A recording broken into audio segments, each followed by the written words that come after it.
देखो बच्चों, question number 99 में क्या कहता है, आपको point of intersection find out करना है। ये एक लाइन है और एक प्लेन है, एक्स जेड प्लेन। तो मैं इसके दो मेथड आपको बता देता हूँ, बिल्कुल आसान क्वेश्चन है। फर्स्ट मेथड, आप ये बताओ एक्स जेड प्लेन के अंदर, इन एक्स जेड प्लेन वाई की वैल्यू क्या होती है, जीरो होती है ना। आपको पता है बच्चों, एक्स जेड प्लेन में वाई की वैल्यू जीरो होती है, तो वाई की वैल्यू जीरो इस लाइन को भी सेटिस्फाई करेगी, यानी कि वाई की वैल्यू जीरो होएगी ना। इस लाइन और प्लेन का अगर आप पॉइंट ऑफ इंटरसेक्शन निकालना चाहते हो, तो इस लाइन के ऊपर जो भी पॉइंट होगा उसका वाई कोऑर्डिनेट तो क्या होगा, जीरो होगा। X minus two upon minus one, y की जगह क्या रख दो, जीरो रख दो। और ये लो, y की जगह जीरो रख दो, और यहाँ से आप इक्वेट करके इन दोनों को, x की वैल्यू आ जाएगी, और इन दोनों को इक्वेट करोगे बच्चों क्या है, z की वैल्यू आ जाएगी। बस क्वेश्चन यही तो निकालना था आपको, x y z की वैल्यू। तो आप बताओ, इसको इक्वेट करोगे तो ये कितना आ गया आपका, -1/3। एक्स कितना आएगा, 2 माइनस 1/3 यानी 5/3। आप इन दोनों को इक्वेट करो, लास्ट की दो टर्म को, तो ये आ गया। तो z कितना आएगा आपका, 2/3 और 3 प्लस हो जाएगा, है ना। तो कितना आ गया बच्चों, 11/3। तो पॉइंट कितना आ गया आपका, पॉइंट आ गया हमारा x, x का मतलब 5/3, y कितना, जीरो, और z कितना, 11/3। ये तो है बिल्कुल बेसिक मेथड, कोई भी बच्चा जो आसानी से सीख सकता है। अब मैं इसका एक और मेथड आपको बता देता हूँ। देखो, सेकंड मेथड ये कहता है कि जब भी आपको एक लाइन दे रखी हो ना, और उसका पॉइंट ऑफ इंटरसेक्शन निकालना हो किसी दूसरी लाइन से, किसी दूसरे प्लेन से, आप इस लाइन के ऊपर कोई जनरल पॉइंट मान लो। और एक लाइन के ऊपर कोई भी पॉइंट कैसे मानते हैं, ये मैंने आपको बता रखा है ना। इसको क्या मान लो बच्चों, लैम्डा मान लो, let this is equal to lambda. तो बताओ, एम पॉइंट में नाम दे देता हूँ उसको, क्या होगा, माइनस लैम्डा, एक्स का कोऑर्डिनेट क्या होगा, माइनस लैम्डा प्लस टू, और फिर 3 लैम्डा माइनस वन, और फिर 2 लैम्डा माइनस के, माइनस माइनस क्या हो जाएगा बच्चों, प्लस। ये हो गया। अच्छा, ये पॉइंट अगर इस प्लेन के अंदर भी लाई करता है, ये पॉइंट अगर प्लेन में लाई करता है, तो बच्चों इस पे y की वैल्यू क्या होगी बच्चों, जीरो, क्योंकि अपने को लैम्डा निकालना है। लैम्डा y कोऑर्डिनेट क्या होगा, जीरो। तो लैम्डा कितना आ गया बोलो, 1/3। अगर लैम्डा 1/3 आ गया तो फिर m तो आ ही जाएगा ना। देखो, -1/3 प्लस टू, मैं लैम्डा को सिर्फ क्या है, 1/3 पुट कर रहा हूँ, ये आ गया आपका। और 2/3 प्लस में 3, वही पॉइंट आएगा आपका, 5/3, जीरो, और 11/3। तो दोनों में से कोई भी मेथड आप यूज कर सकते हो, बट आपको पता होना चाहिए कि ऐसे ऐसे पॉइंट ऑफ इंटरसेक्शन हम निकाल सकते हैं। क्वेश्चन नंबर 100 देखो, बहुत अच्छा क्वेश्चन है। इसमें कहता है, फुट ऑफ परपेंडिकुलर ओरिजिन से ड्रॉ किया गया है एक प्लेन के ऊपर, वो ये है। आप एक, मैं डायग्राम बना के आपको समझाता हूँ कि क्या मतलब है इस क्वेश्चन का। ये बोलता है कि ओरिजिन से आपने इस प्लेन में परपेंडिकुलर डाला, और उसका फुट ऑफ परपेंडिकुलर आपको दे रखा है 2, -1 और 3, और आपको प्लेन की इक्वेशन लिखनी है। आप बस मेरे को एक बात बता दो, प्लेन की इक्वेशन लिखने के लिए आपको क्या क्या चीज़ें चाहिए होती है। मैंने सिर्फ दो ही बातें आपको बताई है। प्लेन की इक्वेशन लिखनी हो तो एक तो क्या चाहिए, पॉइंट, और एक क्या चाहिए बच्चों आपको, नॉर्मल वेक्टर, है ना। एक क्या चाहिए आपको, पॉइंट, और एक क्या चाहिए, नॉर्मल वेक्टर। अगर ये दोनों चीज़ें मिल गई ना, तो बस प्लेन की इक्वेशन आप लिख सकते हो। पॉइंट तो ये दे रखा है, पॉइंट तो प्लेन के अंदर आपको एम पॉइंट दे रखा है। सिर्फ आपको क्या चाहिए, नॉर्मल वेक्टर। आप मुझे बताओ, अगर ये ए पॉइंट से यहाँ पे परपेंडिकुलर डाला गया है प्लेन में, तो ये इसका नॉर्मल वेक्टर नहीं होगा, यानी कि यही तो इसका नॉर्मल वेक्टर हो गया ना। एन वेक्टर क्या हो गया बताओ, 2 माइनस जीरो यानी कि 2 i cap, minus J cap, और प्लस में 3 k कैप। ये बच्चों इसका हो गया नॉर्मल वेक्टर, और पॉइंट अपने पास है ही। तो बताओ, इक्वेशन ऑफ प्लेन क्या होती है, इक्वेशन ऑफ प्लेन इज, ये होती है ना, a into x minus x one, cartesian form में b into y minus y one, plus c into z minus z one equal to zero. ये a b c क्या होते हैं, ये ए बी सी अपने आप से क्वेश्चन पूछा करो कि ये ए बी सी क्या होते हैं, ताकि आपकी रिवीजन हो जाए। ए बी सी होते हैं बच्चों, जो नॉर्मल वेक्टर होता है उसके डायरेक्शन रेशियो, यानी कि 2, -1 और +3, और एक्स वाई जेड हम लिखते ही लिखते हैं। और x1 y1 z1 क्या होता है बच्चों, पॉइंट होता है ना, जो प्लेन के अंदर लाई करता है। तो यानी कि -2, ये माइनस माइनस हो जाएगा +1, और -3 इक्वल टू जीरो। बस इसको सोल्व कर लो, 2x minus y plus 3z, और ये हो गया -4 और -1 और +9, ये आ गया। तो 2x minus y plus 3z plus 4 equal to zero, और ये अपने इस क्वेश्चन का आंसर है। देख लो, 2x minus y plus 3z, तो यहाँ पे कितना है आपका 4 है ना, ये -9 आएगा, सॉरी ये -9 आएगा, तो माइनस का 14 हो जाएगा, -14 उधर जाके क्या हो जाएगा, +14। तो देखो कौन सा ऑप्शन आएगा, +3z इक्वल टू +14। तो ऑप्शन नंबर सी आ जाएगा, ठीक। तो डायग्राम बना के क्वेश्चंस को सोल्व करोगे ना और आपको ये बातें पता होगी कि प्लेन की इक्वेशन निकालने के लिए अपने को क्या क्या चाहिए, तो ये क्वेश्चन आपको आसान लगेंगे। ये क्वेश्चन देखो, इसमें क्या कहता है, एक प्लेन है जिसकी इक्वेशन आपको दे रखी है, कट्स ऑफ या cuts the rectangular axis at A B and C, यानी कि ये मैं आपको डायग्राम बना के दिखाता हूँ कि एक प्लेन है और ये तीनों एक्सिस को बच्चों 3 पॉइंट पे कट करता है। हमने इक्वेशन ऑफ प्लेन पढ़ी है ना अभी, equation of plane in intercept form. ये एक्स एक्सिस को मान लो ए पॉइंट पे इंटरसेक्ट करता है, वाई एक्सिस को बच्चों मान लो बी पॉइंट पे करता है, और जेड एक्सिस को मान लेते हैं ये सी पॉइंट पे कट करता है। आपको वॉल्यूम बतानी है टेट्राहेड्रन ओ ए बी सी। ओ क्या होता है, इसका ओरिजिन होता है। टेट्राहेड्रन की वॉल्यूम का फॉर्मूला आपने पढ़ा था ना, वॉल्यूम ऑफ टेट्राहेड्रन बोलो, मैंने आपको वेक्टर्स में पढ़ाया था, क्या होता है वो 1/6। और अगर आपको 3 वेक्टर पता है, यानी कि एक इनिशियल पॉइंट आपको ओ पता है, तो ओ ए वेक्टर, ओ बी वेक्टर और ओ सी वेक्टर, इन तीनों वेक्टर की क्या निकाल लो आप, स्केलर ट्रिपल प्रोडक्ट, और उसको 6 से क्या कर दो बच्चों, डिवाइड। वो क्या होती है, वॉल्यूम ऑफ टेट्राहेड्रन होती है। बट ये लेंथ कितनी है ये कौन बताएगा, अब ओ ए वेक्टर, मतलब कि ये लेंथ कितनी है या फिर इसका वेक्टर क्या है, ये हम पता लगाएंगे। देखो कैसे, आप प्लेन की इक्वेशन लिखो, प्लेन की इक्वेशन में ऐसे लिखो, plus y -2 plus z by 2 is equal to 1। तो आप मुझे बताओ यहाँ पे एक्स इंटरसेप्ट कितना है, 2 है ना, तो ये लेंथ कितनी होगी आपकी पूरी 2, तो ये पॉइंट कितना हो गया बच्चों 2 0 0।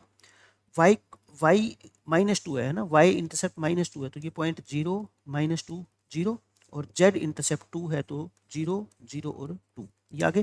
तो बच्चों आप मेरे को बता दो, क्या ओ ए वेक्टर नहीं निकाल सकते, ओ ए वेक्टर कितना होगा 2 -0 0 -0, यानी कि ओ ए वेक्टर की अगर हम बात करें तो ये लिखने की जरूरत थोड़ी पड़ेगी आपको, 2 आई कैप प्लस 0 जे कैप प्लस 0 के कैप।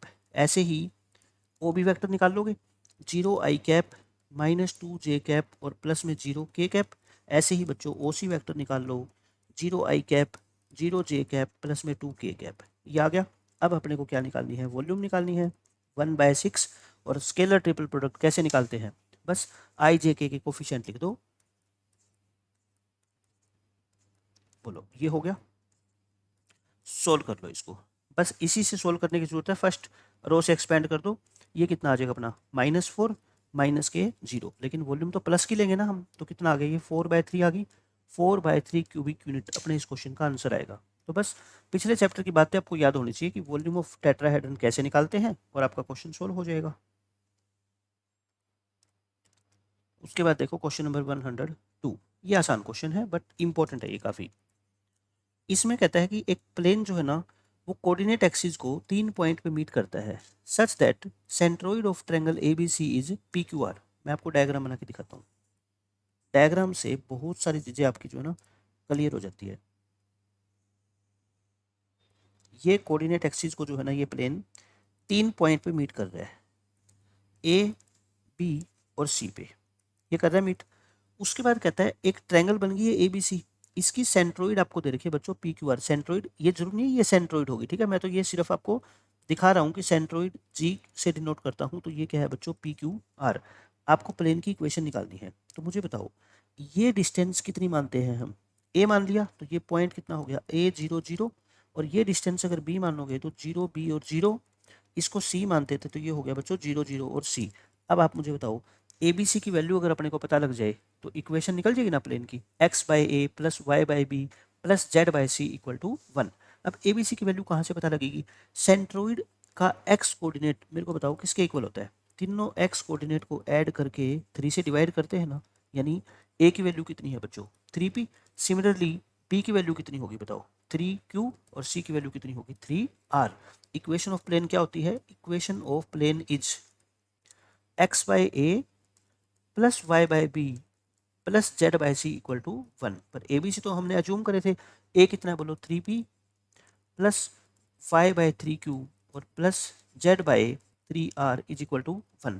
अब आप देख लो यहाँ से ये 1/3 कॉमन लेके उधर भेज दो इसको, यानी कि 3 से मल्टीप्लाई कर रहा हूँ मैं, ठीक है, 3 से मल्टीप्लाई करोगे तो बच्चों ये आपकी इक्वेशन आएगी, ठीक है, x/p plus y/q plus z/r is equal to 3। आसान क्वेश्चन था।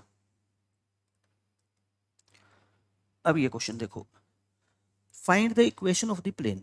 आपको बच्चों प्लेन की इक्वेशन निकालनी है, यानी कि आपको दो चीज़ें चाहिए, एक तो क्या पॉइंट और एक क्या इसका नॉर्मल वेक्टर चाहिए which is parallel to the plane this. मतलब कि मैं एक डायग्राम बना के आपको दिखाता हूँ। डायग्राम बनाने से तुरंत आपको समझ आ जाएगा कि पॉइंट कौन सा ले और पैरेलल वेक्टर कौन सा ले या परपेंडिकुलर वेक्टर कौन सा ले। ये इस प्लेन के पैरेलल है बच्चों। इस प्लेन के पैरेलल का मतलब कुछ शेप ऐसे बना दो। ये रेड वाला प्लेन है जिसकी इक्वेशन है x plus 5y minus 4z और प्लस 5 इक्वल टू 0। ये जो अपना प्लेन है इसको बोलता हूँ मैं रिक्वायर्ड प्लेन, जो अपने को चाहिए। p मान लो इसको, और जो गिवन है इसको क्या मान लो बच्चों, p1 मान लो। और ये कहता है whose sum of intercepts on the coordinate axis is 9। यानी कि ये कहता है कि ये वाला जो प्लेन है आपका p, ये कोऑर्डिनेट एक्सिस के ऊपर जो इंटरसेप्ट बनाता है उन तीनों का सम कितना है बच्चों, 9 है। x इंटरसेप्ट, y इंटरसेप्ट और z इंटरसेप्ट। आप मेरी बात एक ध्यान से सुनना। जब भी दो प्लेन आपस में पैरेलल होते हैं बच्चों, ये और ये प्लेन क्या है, पैरेलल है, तो जो इनके नॉर्मल वेक्टर होते हैं, देखो आप बात मेरी ध्यान से सुनना, मैं एक डायग्राम बना के दिखाता हूँ। ये मान लो नॉर्मल वेक्टर है बच्चों, ये क्या है, नॉर्मल वेक्टर है। तो ये नॉर्मल वेक्टर इस प्लेन का भी होगा p का और p1 का भी होगा, क्योंकि ये आपस में क्या है, पैरेलल है। तो ये वाला जो n वेक्टर है ये p के भी परपेंडिकुलर है और p1 के भी परपेंडिकुलर है। तो आपको एक बात पता होनी चाहिए कि जब भी दो प्लेन आपस में पैरेलल होते हैं, ये पॉइंट नोट कर लो बहुत अच्छे से अपनी नोटबुक में, और इसका एग्जाम्पल लिख लेना ये वाला। When two planes are parallel, क्योंकि क्वेश्चन है बिल्कुल छोटा सा, उसके बाद ये, जब भी दो प्लेन पैरेलल होते हैं then the direction ratios of their normal vector are same. Same कह लो या प्रोपोर्शनल कह लो, ठीक है, ये होते हैं। इसका मतलब ये हुआ कि द ओनली डिफरेंस, जो डिफरेंस आएगा ना, the only difference is of their constant terms. जो उन दोनों में कॉन्स्टेंट टर्म होती है ना, उसके अंदर सिर्फ डिफरेंस होता है बच्चों, बाकी किसी में डिफरेंस नहीं होगा। यानी कि यहाँ पे ये +5 है ना, हो सकता है यहाँ पे -5 हो सकता है -16 हो, इसमें सिर्फ डिफरेंस आएगा, ठीक है। तो आप इक्वेशन क्या मानोगे, let equation of plane p is, मैं कहता हूँ ये एज इट इज मान लो, जो प्लेन p1 की है ना वही इक्वेशन आप मान लो, लेकिन सिर्फ जो कॉन्स्टेंट टर्म है उसको क्या मान लो आप बच्चों, के मान लो। कॉन्स्टेंट टर्म को क्या मान लो, मेरे कहने पे के मान लो। मैं कहता हूँ जब भी दो प्लेन आपको पैरेलल मिले ना, आप ये बात लिख लो कि जो प्लेन की इक्वेशन गिवन है आप वही मान लो, बस कॉन्स्टेंट टर्म को के मान लो। अब बात आती है कि इस के की वैल्यू कैसे निकालें। उसके लिए आपको कुछ ना कुछ कंडीशन जरूर गिवन होगी। या तो एग्जामिनर कहेगा कि ये पी प्लेन किसी पॉइंट से पास होता है, तो वो पॉइंट इसमें पुट कर देंगे तो के आ जाएगा डायरेक्ट।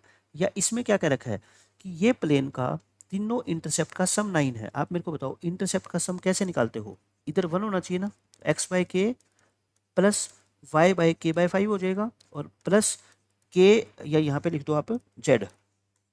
आपको पता ही है कि तीनों इंटरसेप्ट निकालने के लिए क्या कंडीशन होती है, और माइनस के बाई कितना हो गया 4 इक्वल टू 1। अब बताओ बच्चों, आपको गिवन है ना क्वेश्चन के अकॉर्डिंग कि इन तीनों इंटरसेप्ट का सम, इन तीनों इंटरसेप्ट का सम ये कितना दे रखा है बच्चों, 9। तो यहाँ से बोलो के आ जाएगा ना, 20 एलसीएम ले लो, 20 के प्लस 4 के माइनस 5 के इज इक्वल टू कितना आ गया आपका 180।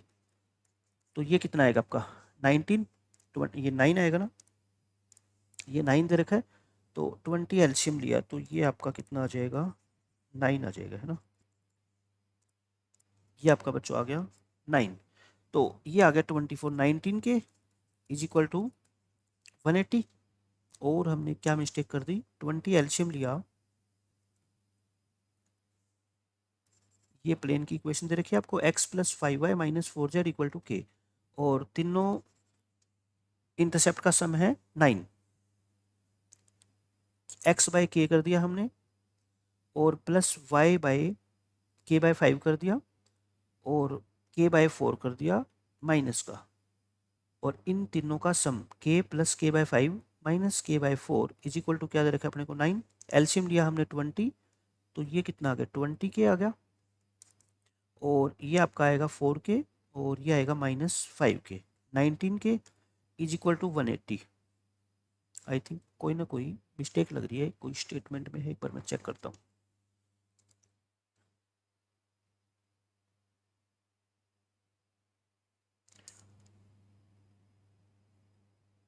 हाँ, ये जो 9 है ना बच्चों, ये 9 नहीं है, इसमें करेक्शन कर लो, ये 19 है। ये 19 है। अब सही आएगा आपका आंसर। तो ये 9 नहीं है, ये क्या है बच्चों, 19 है। तो ये आपका जो है वो 180 आने के बजाय क्या आ जाएगा, ये आपका 19 इंटू 20 आ जाएगा। 19 से 19 कैंसिल हो गया, के कितना आ गया बच्चों, 20, के 20 आ गया। तो ये इक्वेशन बोलो क्या बन जाएगी, x plus 5y minus 4z equal to 20। ये अपने क्वेश्चन का आंसर है, ठीक है। मतलब कि सिर्फ जो डिफरेंस होता है वो किसका होता है, कॉन्स्टेंट टर्म का होता है। कॉन्स्टेंट टर्म की वैल्यू निकालने के लिए आपको कोई ना कोई कंडीशन जरूर गिवन मिलेगी। अब देखो क्वेश्चन नंबर 104, ये बहुत ज़्यादा इंपॉर्टेंट कॉन्सेप्ट है, लेकिन जैसे ही हम डायग्राम बनाएंगे ना आपको समझ आ जाएगा कि इस क्वेश्चन को करने का सबसे इजी वे क्या होता है। Equation of a plane containing two lines, यानी आपको एक ऐसे प्लेन की इक्वेशन निकालनी है जिसके अंदर दो लाइंस लाई करती है और उन दोनों लाइन की इक्वेशन आपको गिवन होगी। जैसे find the equation of the plane containing the line this and this. मैं ना आपको डायग्राम बना के दिखाता हूँ, आपको तुरंत ही पता लग जाएगा कि इस प्लेन की इक्वेशन को कैसे निकाल सकते हैं आसानी से। एक ये लाइन बना देता हूँ मैं L1, एक ये लाइन बच्चों में बना देता हूँ L2, ठीक है। ये जरूरी नहीं है कि पैरेलल है, ये तो मैंने वैसे बनाया, ठीक है। एक पॉइंट होता है लाइन के ऊपर, पॉइंट कौन सा ले बच्चों, ऊपर वाली लाइन के ऊपर पॉइंट बता दो आप मेरे को, -1 -3 -5 है ना, लाइन के ऊपर पॉइंट तो आपको पता ही होता है, ये होता है। नीचे वाली लाइन पे बोलो 2 4 6 है, ये n पॉइंट है बच्चों, 2 4 और 6।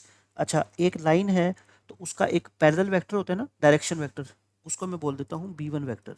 बोलो क्या होगा, 3 5 7, यानी कि ऐसे ही लिख देता हूँ मैं 3 5 7। और इस लाइन का कोई B2 वेक्टर होगा, वो कितना है बच्चों, 1 4 7। ये कितना है, 1 4 7। मैंने ये डायग्राम बना दिया। अब आपको चाहिए प्लेन की इक्वेशन। प्लेन की इक्वेशन का मतलब आपको एक तो चाहिए पॉइंट। मैं कहता हूँ आपको एक पॉइंट चाहिए, आपके सामने दो दो पॉइंट है, एक ये m रहा, एक ये n रहा, तो पॉइंट की तो समस्या होगी खत्म। एक पॉइंट चाहिए, दो तो है हमारे पास, तो ठीक है। अब मेरे को चाहिए क्या, नॉर्मल वेक्टर। आप जिस रूम में बैठे हो ना, उस रूम के फर्श पे दो पेन रख दो। क्या रख दो बच्चों, दो पेन, और एक पेन इस फर्श के परपेंडिकुलर खड़ा कर लो। आप खुद बताओ, ये जो पेन परपेंडिकुलर है, क्या ये फर्श पे रखे हुए दोनों पेन के परपेंडिकुलर नहीं है क्या, है ना। बिल्कुल, इमेज देख लो आप अपने क्रिएट करके। मैं ये कहता हूँ जो प्लेन का एन वेक्टर है, ये जो नॉर्मल वेक्टर है, ये बच्चों ये B1 वेक्टर के भी परपेंडिकुलर है, और जो एन वेक्टर है वो B2 वेक्टर के भी परपेंडिकुलर है। आपने जो पेन खड़ा किया हुआ है वो है एन वेक्टर, और जो फर्श के ऊपर दो पेन रखे हुए वो है B1 वेक्टर और B2 वेक्टर। तो आप ये बताओ, आपका जो एन वेक्टर है वो B1 के परपेंडिकुलर है और B2 के भी परपेंडिकुलर है। एक वेक्टर अगर दोनों के परपेंडिकुलर होता है तो एन वेक्टर क्या होता है, उन दोनों की क्रॉस प्रोडक्ट के इक्वल होता है ना। ये तो हम बहुत बार सीख चुके हैं। तो बस एन वेक्टर मेरे को क्रॉस प्रोडक्ट से मिल जाएगा, पॉइंट मेरे को पता ही है, तो इक्वेशन ही आ जाएगी प्लेन की। तो अब बोलो एन वेक्टर कैसे निकालें, B1 क्रॉस B2, और दो वेक्टर की क्रॉस प्रोडक्ट आप आसानी से निकालना जानते ही हो। देखो B1 क्या है, 3 5 7, और B2 बच्चों आपको क्या है, 1 4 7। तो इन दोनों की क्रॉस प्रोडक्ट यानी कि डिटर्मिनेंट मेथड से आप इसको सोल्व कर लो। सोल्व करके मैं लिख देता हूँ कि क्या आपका आने वाला है, ये आएगा बच्चों 7i cap minus 14j cap plus में 7k कैप, ये आ गया। तो इक्वेशन ऑफ प्लेन लिखे, इक्वेशन ऑफ प्लेन इज वही formula, a into x minus x1 plus b into y minus y1 plus c into z minus z1 equal to 0।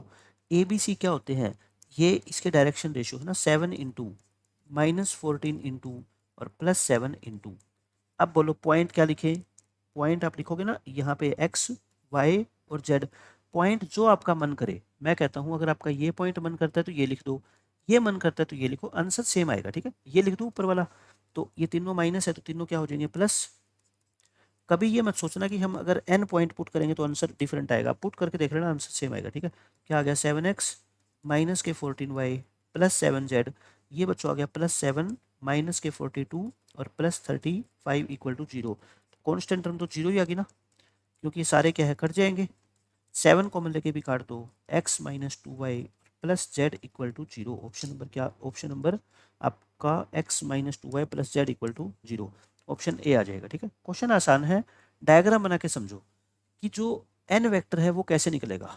वो B1 और B2 vector के जो परपेंडिकुलर वेक्टर होगा वही n vector होगा, तो हम उसको क्रॉस प्रोडक्ट से निकाल सकते हैं। और ए क्या होता है बच्चों, पॉइंट। और पॉइंट तो मैं कहता हूँ जब आपके पास दो है, आपको एक चाहिए, कोई भी ले लो, आंसर सेम आएगा।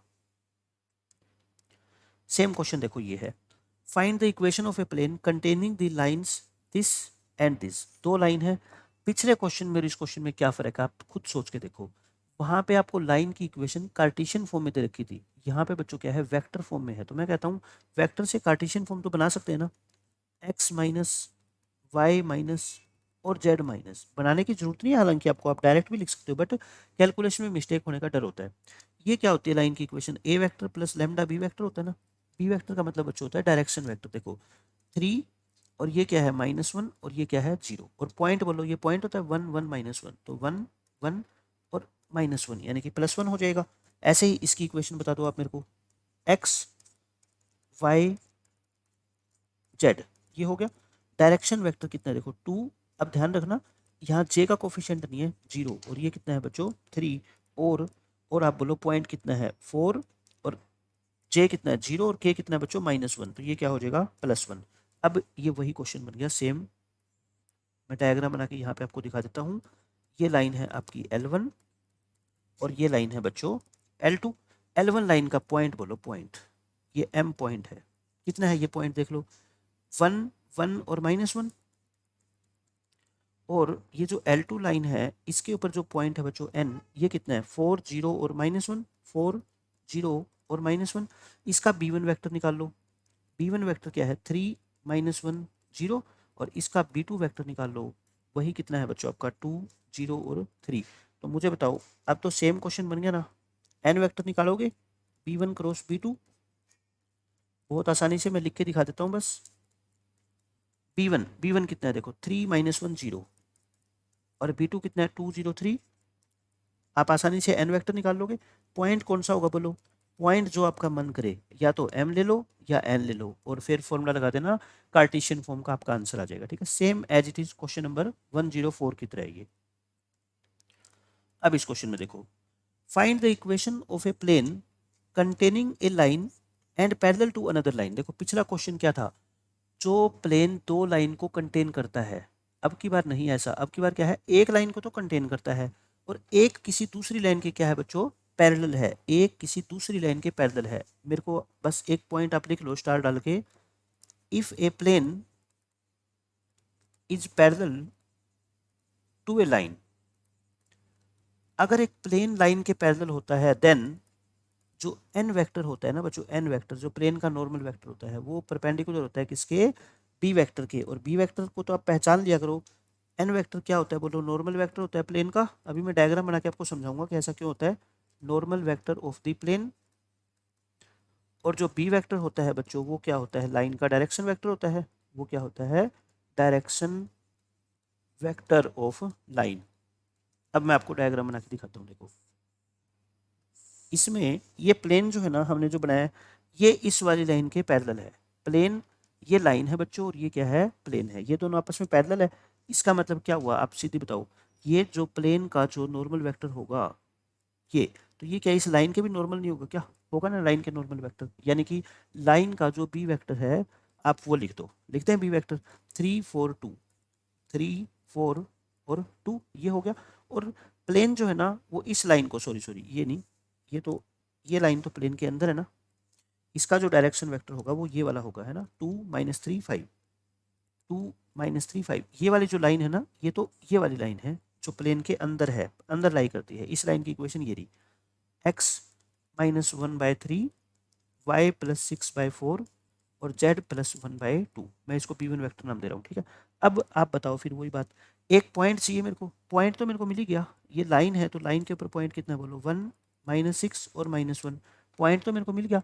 मुझे पॉइंट मिल गया, मेरे को एन वेक्टर नहीं मिल रहा, एन वेक्टर बोल दो। जो प्लेन का ये एन वेक्टर है, आप बताओ क्या b1 और b2 दोनों के परपेंडिकुलर नहीं है क्या, है ना बिल्कुल। जो ये एन वेक्टर है बच्चों वो परपेंडिकुलर है b1 वेक्टर के भी, और एन वेक्टर जो है आपका वो परपेंडिकुलर है b2 वेक्टर के भी। यानी कि एन वेक्टर क्या हो गया b1 क्रॉस b2 के इक्वल हो गया। तो बस एन वेक्टर निकल ही जाएगा, और पॉइंट आपको दे रखा है, आंसर आ जाएगा। निकाले एन वेक्टर, आई कैप जे कैप के कैप। b1 क्या है बच्चों देखो 2 -3 और 5, और b2 कितना है, b2 ये रहा 3 4 2, ये है बच्चों क्या b2। डायग्राम अगर बनाओगे ना आपको सब कुछ समझ आ जाएगा कि ऐसा हम क्यों कर रहे हैं। ये आ गया, इसकी आप क्रॉस प्रोडक्ट निकालोगे, इसको सोल्व करोगे, सोल्व करके बच्चों आपका आंसर आएगा 26 आई कैप -11 जे कैप और -17 के कैप। ये आ जाएगा सोल्व करके। अब बताओ इक्वेशन ऑफ प्लेन क्या लिखोगे? So equation of plane is, formula वही लगाना है आपको, a into x minus x one plus b into y minus y one plus c into z minus z one equal to zero. तो a कितना बोलो 26 into ये कितना है -11 और ये कितना है -17 इक्वल टू जीरो। अब यहाँ पे क्या लिखा करो आप, एक्स वाई और जेड, माइनस का साइन लगाया करो, ठीक है।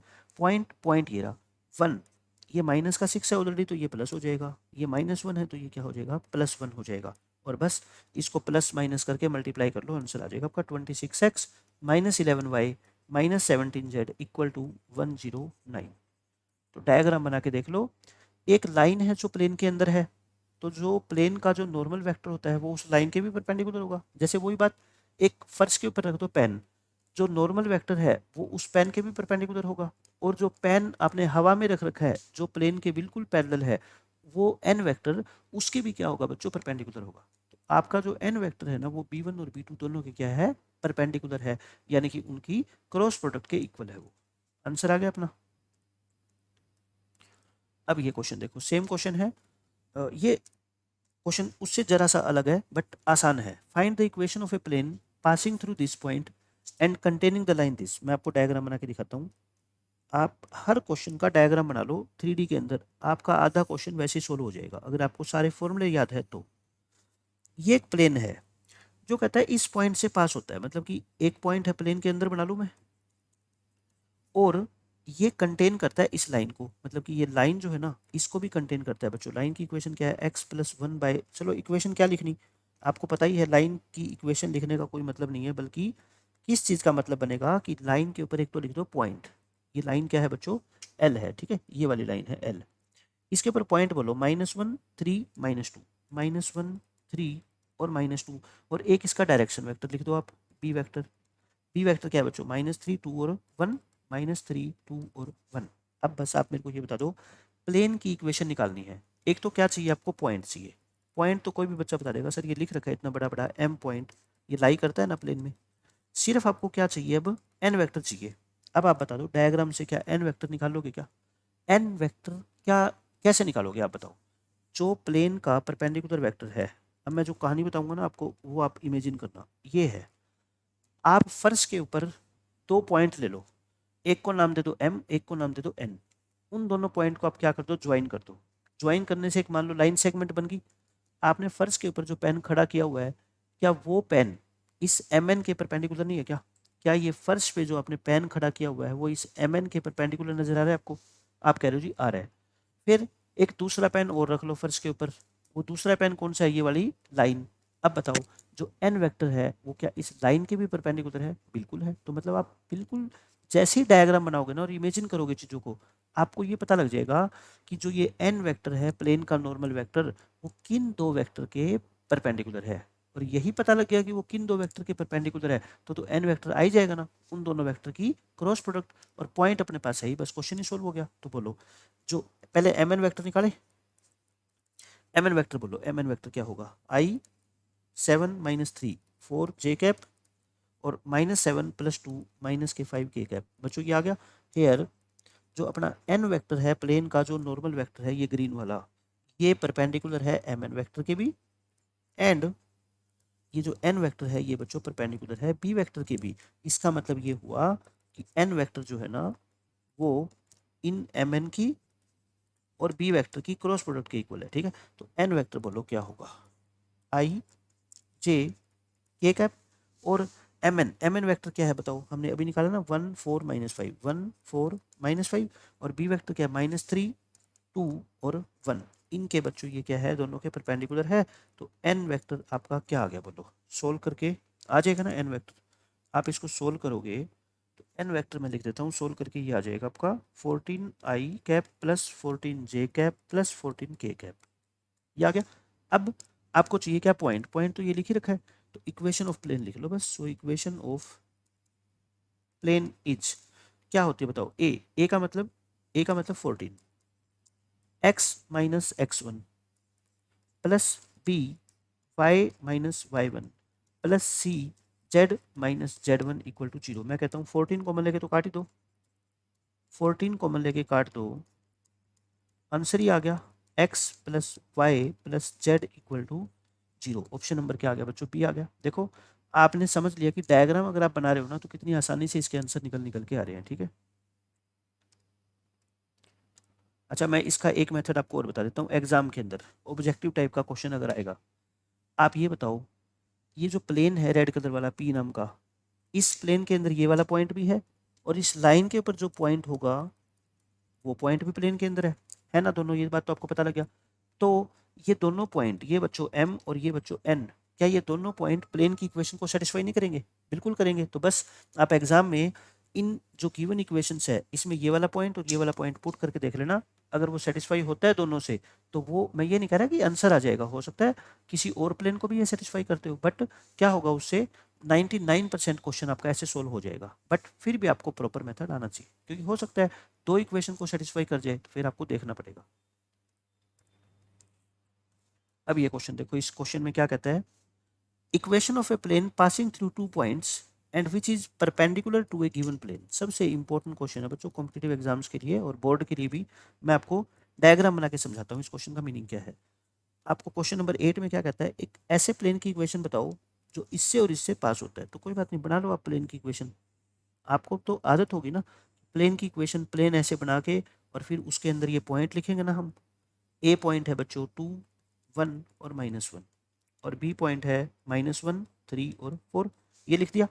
ये इन दो पॉइंट से पास होता है और परपेंडिकुलर है बच्चों इस प्लेन के। एक प्लेन में ऊपर बना देता हूँ, सिर्फ एक रफ डायग्राम है ये। ठीक है, ये प्लेन है आपका P और बच्चों ये प्लेन है आपका P1। इसकी इक्वेशन क्या है बोलो, x minus 2y plus 4z equal to 10। आपको मैं एक कॉन्सेप्ट बता देता हूँ, ये नोट कर लो, है ना? मैं जितने भी कॉन्सेप्ट नाम से लिखवा रहा हूँ ना, ये एक जगह लिख लो अपनी नोटबुक में, फिर देखना दोबारा पढ़ोगे ना आपको सब कुछ समझ आएगा। आपको सब कुछ समझ आएगा। मैं ये कहता हूँ, if plane P1 is perpendicular to plane P2। मान लो एक प्लेन P1 है वो किसी दूसरे प्लेन P2 के परपेंडिकुलर है, देन उनके जो नॉर्मल वेक्टर है बच्चों, n वेक्टर, n1 वेक्टर और दूसरे का n2 वेक्टर, वो भी तो परपेंडिकुलर होंगे। आप कहोगे जी कैसे? आप जिस रूम में बैठे हो उसका एक फर्श है, एक प्लेन ये है मान लो P1, और एक आपके राइट हैंड साइड में जो दीवार है एक वो प्लेन है, क्या है वो? P2 है। ये दोनों प्लेन बताओ आपस में परपेंडिकुलर है ना? ये दोनों प्लेन बच्चों आपस में क्या है? परपेंडिकुलर है। तो जो फर्श का जो परपेंडिकुलर वेक्टर है, फर्श के ऊपर आप एक पेन खड़ा कर दो और फिर जो आपके राइट हैंड साइड में जो वॉल है उसके ऊपर एक पेन ऐसे खड़ा कर लो। तो बताओ क्या आपके फर्श वाला पेन और दीवार वाला पेन दोनों आपस में 90 डिग्री एंगल बना रहे ना? बस यही तो मैं आपको समझाना चाहता हूँ कि दो प्लेन आपस में परपेंडिकुलर है, इसका मतलब उनके नॉर्मल वेक्टर भी परपेंडिकुलर है। बस इतनी सी बात है और क्वेश्चन आपका खत्म हो जाएगा। अब देखो मैं ये कह रहा हूँ कि इस प्लेन का जो नॉर्मल वेक्टर होगा ना, मान लो n वेक्टर ये, और इस प्लेन का जो नॉर्मल वेक्टर होगा बच्चों वो आपस में क्या होंगे? परपेंडिकुलर होंगे। इसको n1 वेक्टर बोल दो। अब आपको प्लेन की इक्वेशन निकालने के लिए क्या चीज़ें चाहिए बताओ? दो चीज़ें। एक तो पॉइंट, पॉइंट की जहाँ तक बात है, एक क्यों, मेरे पास तो दो दो है, एक ए और एक बी, लेकिन मेरे पास नॉर्मल वेक्टर नहीं है। नॉर्मल वेक्टर इसका मान लो एन वेक्टर है, ये एन वेक्टर क्या है बच्चों? इसका नॉर्मल वेक्टर। तो आप बोलो कैसे निकाल सकता हूँ ये नॉर्मल वेक्टर? क्या ए बी वेक्टर के परपेंडिकुलर नहीं है? नॉर्मल वेक्टर प्लेन के अंदर लाई करने वाली तो हर लाइन या हर वेक्टर के परपेंडिकुलर होता ही होता है, इसमें तो कोई डाउट नहीं है। एंड ये जो एन वेक्टर है बच्चों, ये इस प्लेन का जो वेक्टर है उसके भी तो परपेंडिकुलर है ना, n1 के भी तो परपेंडिकुलर है। ये समझ गए अब आप मेरी बात? तो इसका मतलब आप कहोगे ये तो हर बार ही हम सीखते आ रहे हैं कि ये तो फिर ए बी क्रॉस n1 के इक्वल हो गया। तो बस क्वेश्चन ही खत्म हो गया। सो एन वेक्टर निकाल लो, आई कैप, जे कैप और के कैप। अच्छा आप ए भी बता दो, ए भी मैंने निकाला नहीं ना, आप बताइए आपको। पी माइनस ए, -1 -2 यानी -3, 3 -1 यानी कि 2, 4 माइनस माइनस प्लस यानी कि 5, और इसका डायरेक्शन वेक्टर नॉर्मल वेक्टर कितना है? 1 -2 और 4, 1 -2 और 4। कर लोगे बच्चों अब तो सोल्व बिल्कुल आसानी से। ठीक है, ये मैंने आपको तरीका बता दिया कि दो प्लेन जब परपेंडिकुलर होते हैं तो उनके नॉर्मल वेक्टर परपेंडिकुलर होते हैं, और एन वेक्टर इस ए बी वेक्टर के तो परपेंडिकुलर होगा ही होगा।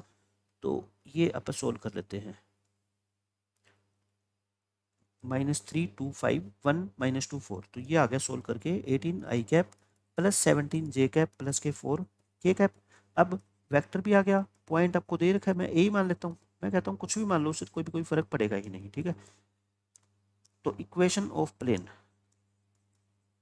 बोलो क्या आ गई, 18 into x minus x one plus 17 into y minus y one plus 4 into z minus z one equal to 0। तो इसको सोल्व करोगे तो बच्चों आएगा आपका 18x plus 17y plus 4z equal to 49। जैसे ही आप डायग्राम बनाओगे ना, मैं कहता हूँ कोई फॉर्मूला आपको याद करने की जरूरत नहीं है, आपके आंसर आते जाएंगे आते जाएंगे। क्वेश्चन नंबर 109 बिल्कुल सेम 108 जैसा है। आपको इक्वेशन ऑफ प्लेन निकालनी है जो इन 2 पॉइंट से पास होता है, इसको ए बी मान लो, और इस प्लेन के क्या है बच्चों, परपेंडिकुलर है। अब मैं बिना डायग्राम के लिख दूं, ए बी वैक्टर लिखे 7 माइनस 3 यानी कि 4 आई कैप माइनस 4 जे कैप प्लस 4 के कैप, ये हो गया, ये ए बी वैक्टर हो गया। अच्छा, इसका जो नॉर्मल वैक्टर है उसको एन वैक्टर नाम दे दूं, वो कितना है बच्चों, 2 आई कैप माइनस 5 जे कैप, और जेड की कोफिशिएंट तो है ही ना, जेड वाली टर्म, तो प्लस में 0 के कैप, ये आ गया। अब बोलो एन वेक्टर क्या होगा, इन दोनों की क्रॉस प्रोडक्ट के इक्वल होगा। अब तो आप समझ रहे हो ना, आई कैप जे कैप और के कैप, और ये है 4 माइनस 4 और 4, और बच्चों ये कितना है आपका 2 माइनस 5 और 0। इसको सिंप्लीफाई आपको करना आता ही है। सिंप्लीफाई करके जो आपका आंसर आएगा वो मैं लिख देता हूँ डायरेक्ट। आंसर आएगा आपका 20 आई कैप प्लस 8 जे कैप माइनस के 12 के कैप, ये आंसर आ गया। अब पॉइंट बोलो, पॉइंट इस प्लेन के अंदर पॉइंट तो दो दे रखे ना, मैं तो ए मान रहा हूँ, 3 4 और 2। सो इक्वेशन ऑफ प्लेन क्या आ गई, equation of plane is a कितना है 20 x minus x one plus 8 into y minus y one minus k 12 into z minus z one equal to 0। आप इसको सोल्व करोगे, 5x plus 2y minus 3z equal to 17 या minus 17 equal to 0। तो ये I think आपका C answer आ गया। ठीक है, आसान सा क्वेश्चन है। क्वेश्चन नंबर 110 बिल्कुल same as it is, equation of plane निकालनी है जो इन 2 पॉइंट से पास होता है और इस प्लेन के क्या है बच्चों, परपेंडिकुलर। ठीक है, तो 3 क्वेश्चन मैंने लगातार आपको दे दिए, सेम एज क्वेश्चन नंबर 108 और क्वेश्चन नंबर 109। तो प्रैक्टिस करो आप 2-2 3-3 क्वेश्चन की, ताकि आपके कॉन्सेप्ट 100% स्ट्रॉन्ग हो जाए। अब ये क्वेश्चन देखो, इसमें क्या कहता है, find the equation of plane. ये बिल्कुल सेम क्वेश्चन नंबर 103 की है, 3 की तरह बिल्कुल एज इट इज वही क्वेश्चन है जो इस पॉइंट से पास होता है 111 से, और इस प्लेन के क्या है बच्चों, पैरेलल है। मैंने क्या कहा था, जब एक प्लेन किसी दूसरे प्लेन के पैरेलल हो, जब एक प्लेन किसी दूसरे प्लेन के पैरेलल हो, तो मैंने आपको लिखवाया था ना कि फर्क सिर्फ किसका होता है, कांस्टेंट टर्म का, बाकी कोई फर्क नहीं होता। आप इस प्लेन की इक्वेशन बता दो, 2x minus y plus 2z equal to 5 है ना, तो आप क्या लिखेंगे, let equation of required plane, जो आपसे पूछा गया है उसकी इक्वेशन, मैंने बोला था सेम टू सेम मान लो, बस जो ये कांस्टेंट टर्म 5 है ना, इसकी जगह बच्चों क्या लिख दो, के लिख दो। ठीक है, के लिख दो, 2 के लिख दो, 3 के लिख दो, उससे कोई फर्क नहीं पड़ता। अब ये प्लेन किस पॉइंट से पास होता है, बोलो 111 से पास होता है, तो इसमें 111 पुट कर दो, तो के कितना आ गया, 3 आ गया। अगर के 3 आ गया तो बच्चों ये equation 2x minus y plus 2z equal to 3, यही हमारा आंसर है। क्वेश्चन नंबर 103 जो था बिल्कुल एज इट इज वही क्वेश्चन है। अब ये कॉन्सेप्ट समझ लो, बहुत ज़्यादा इंपॉर्टेंट कॉन्सेप्ट है बोर्ड के लिए भी, कॉम्पिटिटिव एग्जाम्स के लिए भी। Family of planes, family of planes, मैं आपको थोड़ा सा इसके बारे में बताता हूँ। देखो क्या है फैमिली ऑफ प्लेन्स, आपको हर बार एक ऐसा क्वेश्चन आएगा कि एक प्लेन की इक्वेशन बताओ जो बाकी 2 प्लेन के पॉइंट ऑफ इंटरसेक्शन से पास होता है या लाइन ऑफ इंटरसेक्शन से पास होता है। देखो मैंने आपको ये बात तो बताई थी ना, आप अपनी नोटबुक ले लो और उसके 2 पेजेस को ओपन कर लो, वो 2 पेजेस आपके लिए क्या है, 2 प्लेन है। आप ये बता दो वे दोनों प्लेन या दोनों पेजेस जहाँ इंटरसेक्ट कर रहे हैं वो एक पॉइंट है कि वो एक लाइन है, एक लाइन है ना। जैसे कि मान लो आपने अपनी बुक खोल रखी है, उसका एक पेज ये है, ऐसा प्लेन है, और दूसरा पेज जो है बच्चों वो ऐसा प्लेन है। तो ये 2 प्लेन एक लाइन के ऊपर इंटरसेक्ट कर रहे हैं ना, ये वाली लाइन पे, ये वाली लाइन है ना, इस लाइन को क्या बोलते हैं बोलो, लाइन ऑफ इंटरसेक्शन बोलते हैं। ठीक है, line of intersection of planes, एक को नाम दे दो आप P1 और एक को नाम दे दो P2, इन दोनों प्लेन की बच्चों ये लाइन ऑफ इंटरसेक्शन कहलाती है। अब आपको एक ऐसे प्लेन की इक्वेशन निकालने के लिए कहा जाएगा जो इस ग्रीन वाली लाइन से पास होता है, मतलब कि ऐसे, मैं एक और प्लेन बना रहा हूँ। ठीक है, ये वाला प्लेन, ये जो बच्चों है ना बच्चों, ये P है, P का मतलब ये अपना रिक्वायर्ड प्लेन है जो आपसे पूछा जाएगा। आपको ये कहा जाएगा कि एक ऐसे प्लेन की इक्वेशन निकालो जो बाकी दो प्लेन की लाइन ऑफ इंटरसेक्शन से पास होता है। यानी कि जो प्लेन, ये जो पर्पल वाला प्लेन है, ये बाकी जो दो प्लेन आपस में जिस लाइन पे इंटरसेक्ट कर रहे हैं, ये उस लाइन से पास होगा। ठीक है, बस आपको इस प्लेन की इक्वेशन निकालनी है। तो इक्वेशन ऑफ रिक्वायर्ड प्लेन, बस इसी को फैमिली ऑफ प्लेन्स बोलते हैं। Equation of required plane is P1 plus lambda times of P2 is equal to 0। सिर्फ एक ये फॉर्मूला आपको याद करना है, P1 plus lambda times of P2 is equal to 0। P1 क्या होती है बच्चों? पहले वाले प्लेन की इक्वेशन। P2 क्या होती है? दूसरे वाले प्लेन की इक्वेशन। इस लेमडा की वैल्यू निकालने के लिए आपको क्या गिवन होगी? कोई ना कोई condition. To find lambda any condition is given, कोई ना कोई कंडीशन गिवन होगी बच्चों। वो कंडीशन क्या क्या हो सकती है मैं आपको बता देता हूँ। लेमडा की वैल्यू निकालने के लिए सबसे जो ज़्यादा कंडीशन गिवन होती है एग्जाम में, वो दो गिवन होती है।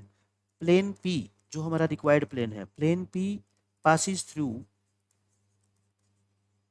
Through a point. मान लो आपको पॉइंट दे रखा है 3, 4 और 1। आप एक बात बताओ, प्लेन पी अगर इस पॉइंट से पास होता है तो क्या ये वाला पॉइंट प्लेन की इक्वेशन को सेटिस्फाई करेगा? करेगा ना। तो जो आप यहाँ पे इक्वेशन निकालोगे, उसके अंदर एक्स वाई जेड की जगह 3, 4, 1 पुट कर देना, आपका क्या आ जाएगा? लेमडा आ जाएगा। लेमडा की वैल्यू को वापस पुट कर देंगे, आंसर आ जाएगा। मतलब कि लेमडा की वैल्यू निकालने के लिए कोई ना कोई क्या गिवन होगी बच्चों? कंडीशन गिवन होगी। ठीक है, या आपको ये बोल देगा सेकंड कंडीशन एक गिवन होगी दूसरे दोनों में से। ठीक है, या तो किसी पॉइंट से पास होता है, फिर तो बिल्कुल ही आसान है क्वेश्चन। या फिर आपको कहेगा कि plane P is perpendicular to another plane Q, another plane Q. जो प्लेन पी है ना बच्चों, वो किसी दूसरे प्लेन क्यू के परपेंडिकुलर है। मैंने एक लाइन लिखवाई थी आपको कि जब एक प्लेन दूसरे प्लेन के परपेंडिकुलर होता है, इसका मतलब क्या होता है कि उन दोनों के जो नॉर्मल वेक्टर है ना बच्चों, वो आपस में परपेंडिकुलर है। तो वो आपस में क्या है? परपेंडिकुलर है, n1 और n2। इसका मतलब इनकी डॉट प्रोडक्ट आप क्या रख देना? बस 0 रख देना, और आपके लेमडा की वैल्यू आ जाएगी। ठीक है, तो ये दो बहुत अच्छी कंडीशन है। ये सारी थ्योरी नोट कर लो नोटबुक में, जब क्वेश्चन हम करेंगे ना तो आपको आसानी से समझ आएगी।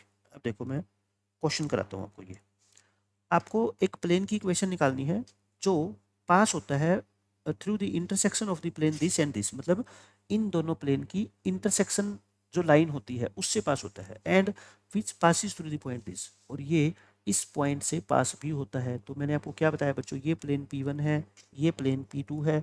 Late equation of required plane is, जो हम प्लेन निकालना चाहते हैं बच्चों, उस प्लेन की इक्वेशन क्या है? P1 प्लस में lambda times of P2 equal to 0।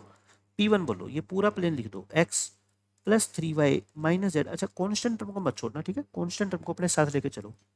Plus lambda times of P2 कितना? ये वाला plane 2x minus y plus z. फिर मेरी बात ध्यान से सुन लो, इस 3 को मत छोड़ देना, 3 को इधर लेके आओ। ठीक है, इक्वल टू क्या है? 0। अब बोलो, ये अपना आंसर आ गया। सिर्फ किसकी कमी है? लेमडा की, क्योंकि हमने माना है लेमडा। कोई बच्चा दूसरा इसको 2 लेमडा मान सकता है, कोई म्यू मान सकता है, तो इसकी वैल्यू निकालनी पड़ेगी।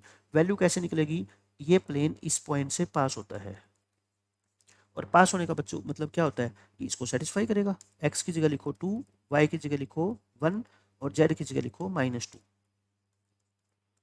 ये लो, 2 2 जा 4 और -1 और माइनस के 2 -3 इक्वल टू 0। तो ये कितना आ गया बोलो? 4 -3, 1 में से 3 गया माइनस के 2, और ये कितना आ गया? 2 2 जा 4, 4 और 3 7, 7 में से 5 माइनस करोगे बच्चों, प्लस का 2 आएगा। तो ये कितना आ गया? अपना लेमडा 1 आ गया। अगर लेमडा 1 आ गया तो दोबारा मैंने कहा था ना, फर्स्ट इक्वेशन में पुट कर दो इसको। फर्स्ट इक्वेशन में पुट कर दो तो प्लेन की इक्वेशन क्या आ गई? x plus 3y minus z minus 5। Lambda तो 1 है ना, 2x minus y plus Z minus 3 equal to 0। Solve कर लो। x और 2x कितने हो गए बच्चों? 3x। 3y माइनस वाई कितना हो गया? 2y minus Z plus Z cut के 0 हो गया, प्लस 1, और ये कितना है आपका? माइनस का 5 और माइनस का 3 कितना हो गया बच्चों? माइनस का 8। या बोल दो 3x plus 2y is equal to 8। ये इस क्वेश्चन का आंसर है, 3x plus 2y is equal to 8। Question आसान था, मैं कहता हूँ बस डायग्राम बनाओ, चीज़ों को समझो, और जो थ्योरी लिखी है मैंने उस थ्योरी को अपनी नोटबुक में लिखो। 2-3 क्वेश्चन जैसे उस थ्योरी पे सोल्व करोगे ना, आपको सब कुछ समझ आ जाएगा। सेम क्वेश्चन ये है, मैंने एक ही तरह के 2 क्वेश्चन दे दिए, आपको प्लेन की इक्वेशन निकालनी है। देखो अब की बार लैंग्वेज चेंज कर दी, इसने क्या कह दिया? Find the equation of a plane containing containing the line of intersection of these two plane, मतलब कि जो इन दोनों प्लेन की लाइन ऑफ इंटरसेक्शन है वही ग्रीन वाली लाइन, वो प्लेन जो रिक्वायर्ड प्लेन है पर्पल वाला पी प्लेन, वो उस लाइन को, ग्रीन लाइन को कंटेन करता है, मतलब वहां से क्या होता है वो पास होता है, और इस पॉइंट से बच्चों पास होता ही है। तो ये प्लेन मान लो P1, ये प्लेन मान लो आपका P2। तो क्या लिखोगे आप, let required equation of plane is, ये equation of the required plane is P1 plus में lambda times of P2 equal to 0।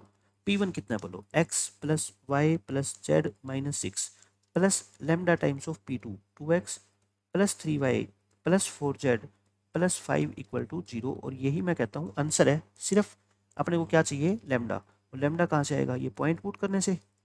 इस इक्वेशन में पॉइंट पुट करना जरा, 1 plus 1 plus 1 minus 6 plus lambda, अच्छा 1 पुट करोगे 2 plus 3 plus 4 plus 5 equal to 0। तो ये कितना हो गया आपका, 2 और 3 5 14 14 लैम्डा, और ये कितना आ गया बच्चों माइनस का 3 इक्वल टू 0। तो लैम्डा कितना आ गया 3/14 बच्चों, लैम्डा आ गया 3/14। अब लैम्डा की वैल्यू को वापस कहाँ पे पुट करोगे, इस इक्वेशन में पुट कर दो, x plus Y plus Z minus 6 plus 3/14 into 2x plus 3y plus 4z plus 5 equal to 0। 14 से मल्टीप्लाई कर दो, जैसे छोटे बच्चे एलसीएम ले बोलते हैं, जिसको हम बोलते हैं कि 14 से दोनों इक्वेशन को मल्टीप्लाई करो, 14x plus 14y plus 14z minus के 84 प्लस, अच्छा ये 3 से मल्टीप्लाई होगा ना, 3 2 जा 6, 3 3 जा 9, 3 4 जा 12 और 3 5 जा 15 इक्वल टू 0। सोल्व कर लो, ये कितना आ गया बोलो, 20x आ गया, 14 और ये 23 आ गया y प्लस के 14z और प्लस के 12 26 आ गया, और माइनस 84 प्लस 15 बच्चों, 84 में से 15 क्या कर दो, माइनस कर दो, माइनस 69 इक्वल टू 0। ये माइनस 69 इक्वल टू 0, देखो 20 23 और 26, 20 23 और 26 माइनस 69।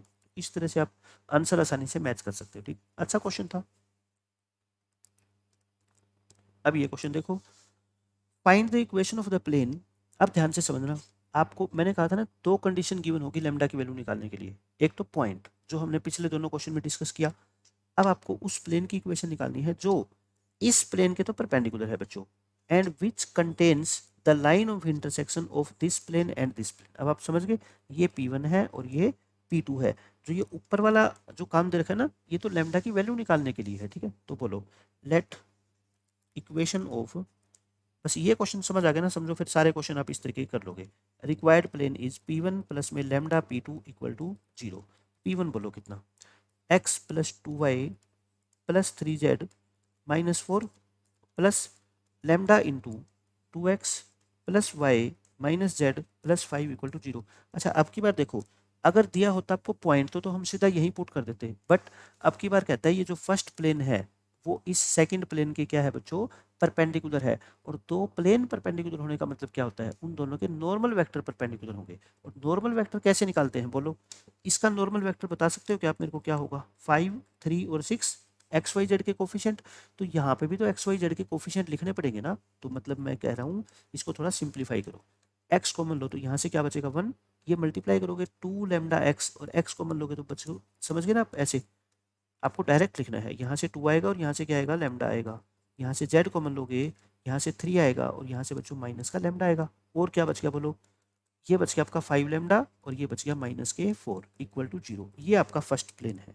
अब आपको कहता है प्लेन जो 1 है वो परपेंडिकुलर है बच्चों किसके, प्लेन 2 के, यानी इन दोनों के जो नॉर्मल वेक्टर है वो आपस में क्या है बच्चों, परपेंडिकुलर है, ठीक है। यानी इनकी डॉट प्रोडक्ट क्या है, 0। तो रख दो मैं डॉट प्रोडक्ट, बोलो क्या है ये, 5 इंटू 1 प्लस 2 लैम्डा और प्लस 3 इंटू 2 प्लस लैम्डा और plus 6 into 3 minus lambda equal to बच्चों क्या है 0।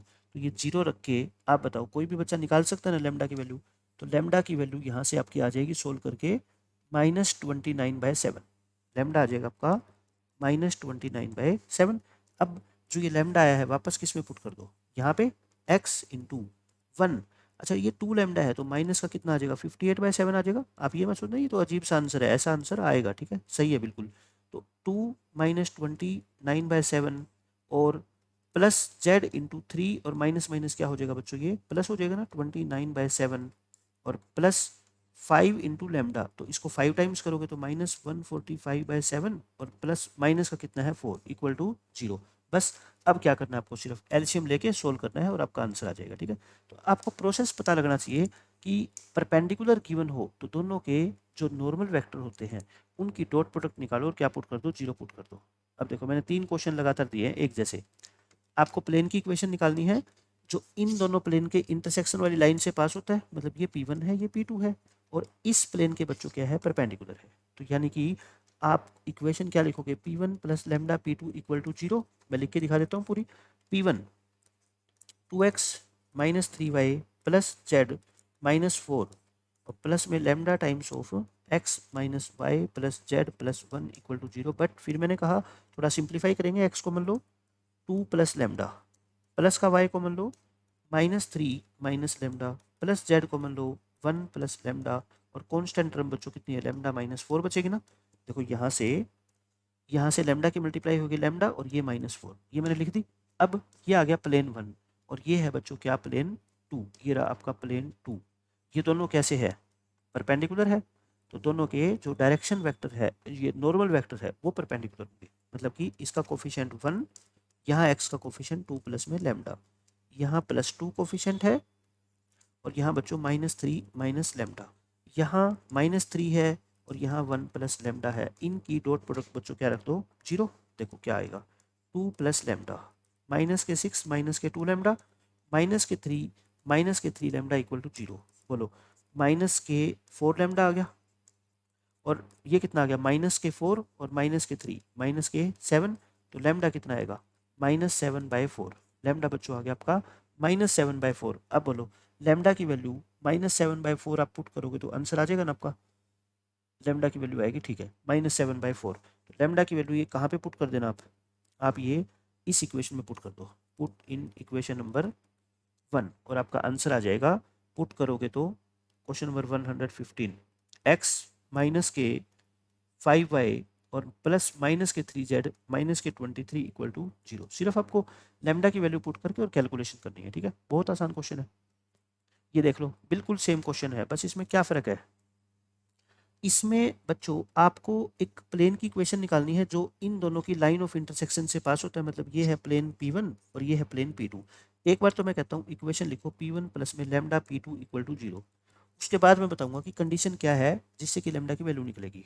P1 क्या है बच्चों, 2x minus 4y plus 3z plus 5 है ये, plus lambda times of x plus Y plus z. मैं फिर कह रहा हूँ इस 6 को मत भूल जाना और 6 को 6 भी मत लिख देना, इधर लेके आओगे तो -6 होगा। ठीक है, इक्वल टू 0। अब आप इसको थोड़ा स्टैंडर्ड फॉर्म में लिखने की आदत डाल लो। x को मान लो 2 प्लस लेमडा प्लस वाई को मान लो -4 प्लस लेमडा प्लस जेड को मान लो 3 और प्लस में लेमडा और कॉन्स्टेंट टर्म बच्चों क्या होगी 5 - 6 लेमडा इक्वल टू 0। ये आपका प्लेन आ गया ना। अब लेमडा की वैल्यू निकालने के लिए क्या कंडीशन की बना, देखो ध्यान से सुनो। ये जो प्लेन निकल के आया ना 1, ये पैरेलल है बच्चों किसके, एक स्ट्रेट लाइन के जिसके डायरेक्शन रेशियो ये है। मैं डायग्राम बना के दिखाऊँ आपको। ये प्लेन है बच्चों क्या, आपका पी प्लेन। ये प्लेन है पी जो अपने को निकालना है ब्लैक वाला, और ये जो है ना इस लाइन के क्या है बच्चों, पैरेलल है। इस लाइन के पैरेलल है जिसके डायरेक्शन रेशियो क्या है, डायरेक्शन रेशियो का मतलब बी वेक्टर होता है। और मैंने आपको एक लिखवाया था ना कॉन्सेप्ट कि जब भी एक लाइन एक प्लेन के पैरेलल होती है, इसका मतलब जो प्लेन का एन वेक्टर होता है वो इस लाइन के क्या होगा बच्चों, परपेंडिकुलर होगा। समझ गए आप, यानी कि जो लाइन का बी वेक्टर है और जो प्लेन का एन वेक्टर है वो आपस में क्या होते हैं, परपेंडिकुलर होते हैं। इसका मतलब बी डॉट एन वो क्या होगा बच्चों, 0। तो बी के आप बताओ कोफिशिएंट कितने, 1 और यहाँ एक्स का कोफिशिएंट 2 प्लस में लेमडा और वाई का कोफिशिएंट -1 -4 प्लस लेमडा और ये कितना है बच्चों 1 और 3 प्लस लेमडा इक्वल टू 0। आप जैसे डायग्राम बनाओगे ना आपको तुरंत ही पता लग जाएगा कि क्या कंडीशन हम यूज करें। तो एक लेमडा कट जाएगा, लेमडा आ गया और 2 + 4 6 6 + 3 9, तो ये कितना आ जाएगा -9। बच्चों लेमडा की वैल्यू -9 वापस इक्वेशन नंबर 1 में पुट करना, लेमडा की वैल्यू -9 यहाँ पुट करो, 2 - के 9 -4 -9 3 - 9 और 5 माइनस हो जाएगा प्लस और 9 6 जा कितना होगा बच्चों 54 इक्वल टू 0। तो अब देख लो क्या आंसर आएगा आपका, सोल्व करें 2x माइनस के 4y और प्लस 3z। अच्छा ये कितना आएगा आपका, ये आपका आएगा, और सॉरी 2x क्यों आएगा, गलती से 2x लिखे ना इसको, पहले इसको सोल्व करना पड़ेगा। ये कितना आएगा, माइनस के 7 है ना, माइनस के 7x, और ये माइनस के 13y और माइनस के 6z और प्लस के 59। प्लस के क्या आगे बच्चों 59, बट 59 ऑप्शन भी नहीं है। एक बार चेक कर लो कहाँ पे कोई हमारी मिस्टेक हुई है। लेमडा की वैल्यू कितनी आई अपनी, 3 आई क्या, लेमडा की वैल्यू 3 आनी चाहिए। तो 2 प्लस लेमडा, एक बार हम चेक कर लेते हैं इसको, पॉइंट अपना क्या था 1 -1, और ये -1 था क्या, सॉरी सॉरी सॉरी, ये +1 नहीं है बच्चों, ये क्या है -1 है, ये -1 है। यहाँ पे क्या आ जाएगा -1, तो यहाँ -1 आएगा तो मतलब ये माइनस आ जाएगा और ये माइनस आ जाएगा। मैं दोबारा सोल्व करता हूँ इसको आगे, है ना, कई बार कैजुअल मिस्टेक हो जाती है। इसको हटा दो। अब इसको -1 के हिसाब से सोल्व करेंगे तो क्या आएगा, माइनस लेमडा, ये कट जाएगा, माइनस लेमडा आएगा, और 2 + 4 कितना हो गया बच्चों 6, 6 में से 3 गया 3, प्लस का 3 इक्वल टू 0, तो लेमडा कितना आएगा 3 आएगा। ठीक है, लेमडा की वैल्यू 3 पुट कर दो फर्स्ट इक्वेशन के अंदर, बस लेमडा को 3 पुट करोगे तो 2 प्लस में 3 प्लस वाई -4 प्लस में 3, लेमडा को 3 पुट करना है इक्वेशन नंबर 1 में, बस 5 - 18 इक्वल टू 0। क्या आ जाएगा 2x माइनस के 4y प्लस 3z, और ये मैं बार बार ऐसे कर रहा हूँ ना, इसकी पहले क्या करनी चाहिए अपने को, मल्टीप्लाई करनी चाहिए, है ना, पहले इसकी मल्टीप्लाई करनी चाहिए, और ये कितना था अपना 5 - के 18, तो ये कितना आ गया 5x आएगा, 5x, और ये कितना आएगा माइनस के 1y यानी माइनस के y, और ये कितना आएगा प्लस के 6z, और ये बच्चों -13 है, उधर आगे क्या हो जाएगा +13, ये इतना ही छोड़ दो, ये अपना आंसर आ जाएगा। देखो बच्चों क्वेश्चन नंबर 117 में ये कहता है the plane through the intersection of the plane this and this, वही ये दो प्लेन है, एक को नाम दे दो आप P1, एक को नाम दे दो P2, यानी कि एक ऐसे प्लेन की इक्वेशन निकालनी है जो इन दोनों प्लेन के इंटरसेक्शन यानी कि लाइन ऑफ इंटरसेक्शन से पास होता है, एंड ये ध्यान से पढ़ो, and parallel to y axis, और बच्चों वो वाई एक्सिस के पैरेलल है, also passes through the point. अब वो कहता है जो प्लेन होगा ना जो आप निकालोगे पी प्लेन, वो इनमें से किस पॉइंट से पास होगा, यानी कि पहले आपको प्लेन की इक्वेशन निकालनी है और फिर ये जो 4 पॉइंट दे रखे हैं उनमें से पुट करके देखना है कौन सा पॉइंट उस प्लेन की इक्वेशन को सेटिस्फाई करेगा। तो अपना पहला काम क्या है, प्लेन की इक्वेशन निकालना। इस क्वेश्चन में क्या दे रखा है, जो अपना प्लेन है ना वो पैरेलल टू वाई एक्सिस है, आप इसको एक बार छोड़ दो, पहले आप बस ये बताओ मेरे को P1 और P2 से पास होने वाले प्लेन की इक्वेशन क्या होती है, P1 प्लस में lambda times of P2 equal to 0, ये होती है ना, आप वैल्यू पुट करो P1 और P2 की, x plus Y plus z -1 plus lambda times of 2x plus 3y minus Z plus 4 equal to 0, बच्चों ये होती है। अब मैंने कहा था ना आपको इसको स्टैंडर्ड फॉर्म में बनाया करो, x कॉमन लेके 1 प्लस में 2 लेमडा, फिर y कॉमन लेके 1 प्लस 3 लेमडा, और z कॉमन लो 1 माइनस लेमडा, और फिर कॉन्स्टेंट टर्म बच्चों क्या बच गई 4 लेमडा -1 इक्वल टू 0, ये फर्स्ट इक्वेशन आ गई। अब ये जो प्लेन है ना फर्स्ट वाला, ये वाई एक्सिस के पैरेलल है बच्चों, पिछले क्वेश्चन में क्या था 116 में, वो एक लाइन के पैरेलल था प्लेन जिसके डायरेक्शन रेशियो अपने को दे रखे थे।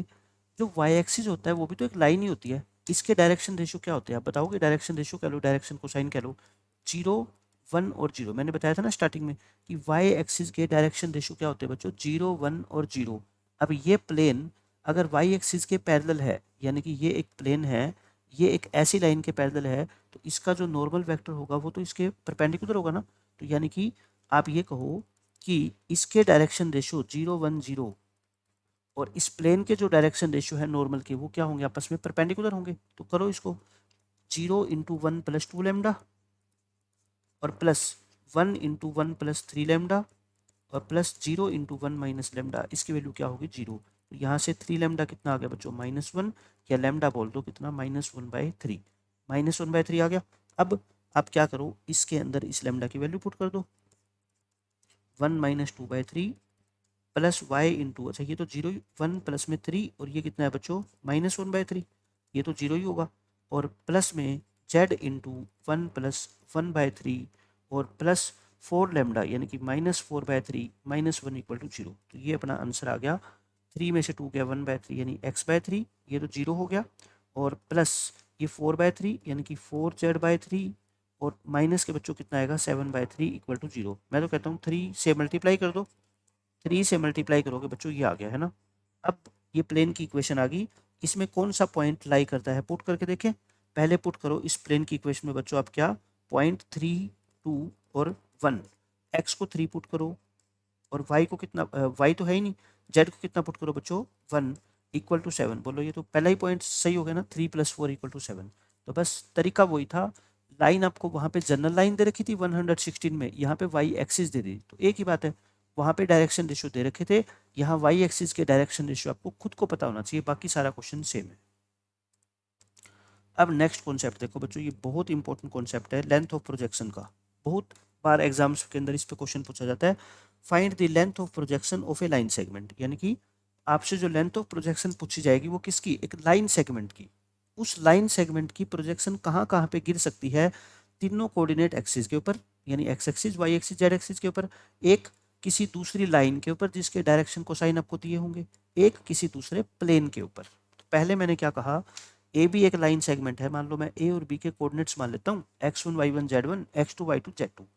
एक्स एक्सिस के ऊपर इसकी प्रोजेक्शन का मतलब बच्चों सिर्फ ये होता है कि ए पॉइंट से एक्स एक्सिस के ऊपर परपेंडिकुलर डालो, बी पॉइंट से एक्स एक्सिस के ऊपर परपेंडिकुलर डालो। तो बताओ किसी पॉइंट के एक्स एक्सिस पे जो परपेंडिकुलर होता है उसके कोऑर्डिनेट आपको पता है ना, x1 का तो x1 रहेगा और एक्स एक्सिस पे y और z की वैल्यू क्या होती है बच्चों 0, ऐसे ही ये हो गया। तो ये जो mn है ना, ये जो mn की लेंथ है बच्चों, इसी लेंथ को हम क्या बोलते हैं, इस ए बी की प्रोजेक्शन बोलते हैं एक्स एक्सिस के ऊपर, यानी परछाई। ए बी लाइन ने एक्स एक्सिस के ऊपर कितनी लंबी प्रोजेक्शन बनाई है उसी को हम क्या बोलते हैं, लेंथ ऑफ प्रोजेक्शन बोलते हैं। तो यानी कि बच्चों आप खुद समझो कि इसके जो एक्स कोऑर्डिनेट का जो डिफरेंस है वही तो इन दोनों के बीच की डिस्टेंस है ना, डिस्टेंस फॉर्मूले से आप निकालोगे तो आप सीधा ही बोल देना कि एक्स एक्सिस के ऊपर किसी लाइन सेगमेंट की प्रोजेक्शन क्या होती है, उस लाइन सेगमेंट के जो 2 पॉइंट है उनके एक्स कोऑर्डिनेट का जो पॉजिटिव डिफरेंस होता है ना, क्योंकि प्रोजेक्शन कभी नेगेटिव तो होगी नहीं। इसी तरह से बच्चों डिफरेंस ऑफ वाई कोऑर्डिनेट्स हो जाएगा वाई एक्सिस पे प्रोजेक्शन, और जेड एक्सिस पे क्या हो जाएगा, डिफरेंस ऑफ जेड कोऑर्डिनेट्स। एक कॉन्सेप्ट तो क्लियर हो गया कि आपसे किसी लाइन की या लाइन सेगमेंट की प्रोजेक्शन पूछी जाएगी कहाँ पे, एक्स एक्सिस के ऊपर, वाई एक्सिस के ऊपर और जेड एक्सिस के ऊपर। एक्स एक्सिस पे पूछा जाए तो उस लाइन सेगमेंट के जो दोनों एक्स कोऑर्डिनेट है ना उनका डिफरेंस लिख देना, वाई एक्सिस पे पूछे तो वाई कोऑर्डिनेट्स का डिफरेंस, जेड एक्सिस पे पूछे तो जेड कोऑर्डिनेट का डिफरेंस। दूसरा कॉन्सेप्ट आपसे पूछा जाएगा projection of the line segment A B, वही पीछे वाला लाइन सेगमेंट है, on a line whose direction cosines are this. बच्चों ये डायरेक्शन कोसाइन अगर दे रखे हो तो इसकी प्रोजेक्शन LMN लिख दो और फिर वही एक्स कोऑर्डिनेट का difference x2 - x1 plus y2 - y1 plus z2 - z1 और पूरे का क्या ले लेना मोड। यानी कि पहले अपने को लाइन के क्या निकालने पड़ेंगे बच्चों, डायरेक्शन कोसाइन। मेरी बात ध्यान से सुनना, डायरेक्शन कोसाइन निकालने पड़ेंगे। अगर आपको डायरेक्शन रेशियो दे रखे होंगे ना तो पहले उसको लेंथ से डिवाइड करके क्या निकालेंगे, डायरेक्शन कोसाइन निकालेंगे। जैसे मान लो डायरेक्शन रेशियो किसी लाइन के बच्चों 3, 2 और 6 होते हैं, तो आप मेरे को बताओ डायरेक्शन कोसाइन क्या होते हैं, 3, 2, 6 तो लिखते ही है ना, और इसको 3, 2, 6 से जो वेक्टर बनेगा उसकी लेंथ से डिवाइड करते हैं ना, 7 से क्या कर देते हैं डिवाइड, तो ये क्या होंगे, डायरेक्शन कोसाइन होंगे। दूसरा कॉन्सेप्ट खत्म। तीसरा और लास्ट कॉन्सेप्ट ये आसान है, projection of the line segment on a plane. बच्चों प्लेन के ऊपर, मतलब देखो मैंने डायग्राम बनाया, ये लाइन सेगमेंट है ए बी, इसकी प्रोजेक्शन प्लेन के ऊपर, मतलब कि ए से आप प्लेन पे फुट ऑफ परपेंडिकुलर डालो, यहाँ से परपेंडिकुलर डालो, जो ये एम और एन के कोऑर्डिनेट आ जाएंगे। आपने सीखा है ना कि एक पॉइंट से एक प्लेन पे जब परपेंडिकुलर डाला जाता है तो फुट ऑफ परपेंडिकुलर का फॉर्मूला बता रखा है मैंने आपको बहुत बार। तो बस ये एम के कोऑर्डिनेट निकल जाएंगे, एन के कोऑर्डिनेट निकल जाएंगे, डिस्टेंस फॉर्मूला से एम एन निकाल लेंगे और क्वेश्चन खत्म। ठीक है, लेंथी होगा नो डाउट, क्योंकि दो बार आपको फुट ऑफ परपेंडिकुलर निकालने पड़ेंगे, बट क्वेश्चन आप खुद समझो, फुट ऑफ परपेंडिकुलर जब हमारे को निकालना आता ही है तो ये क्वेश्चन तो कुछ रहा ही ना, आसानी से सोल्व हो जाएगा। अब मैं इसके 4-5 क्वेश्चन कराता हूँ आपको। ये क्वेश्चन देखो, आपको क्या निकालना है, find the projection of the line segment, find the projection of the line segment joining origin to the point this. एक पॉइंट क्या है दूसरा पॉइंट क्या है आपको इस बात से कोई मतलब नहीं है, ठीक है, चाहे वो ओरिजिन हो चाहे वो कुछ भी हो, आपके लिए तो ये ए बी लाइन सेगमेंट है।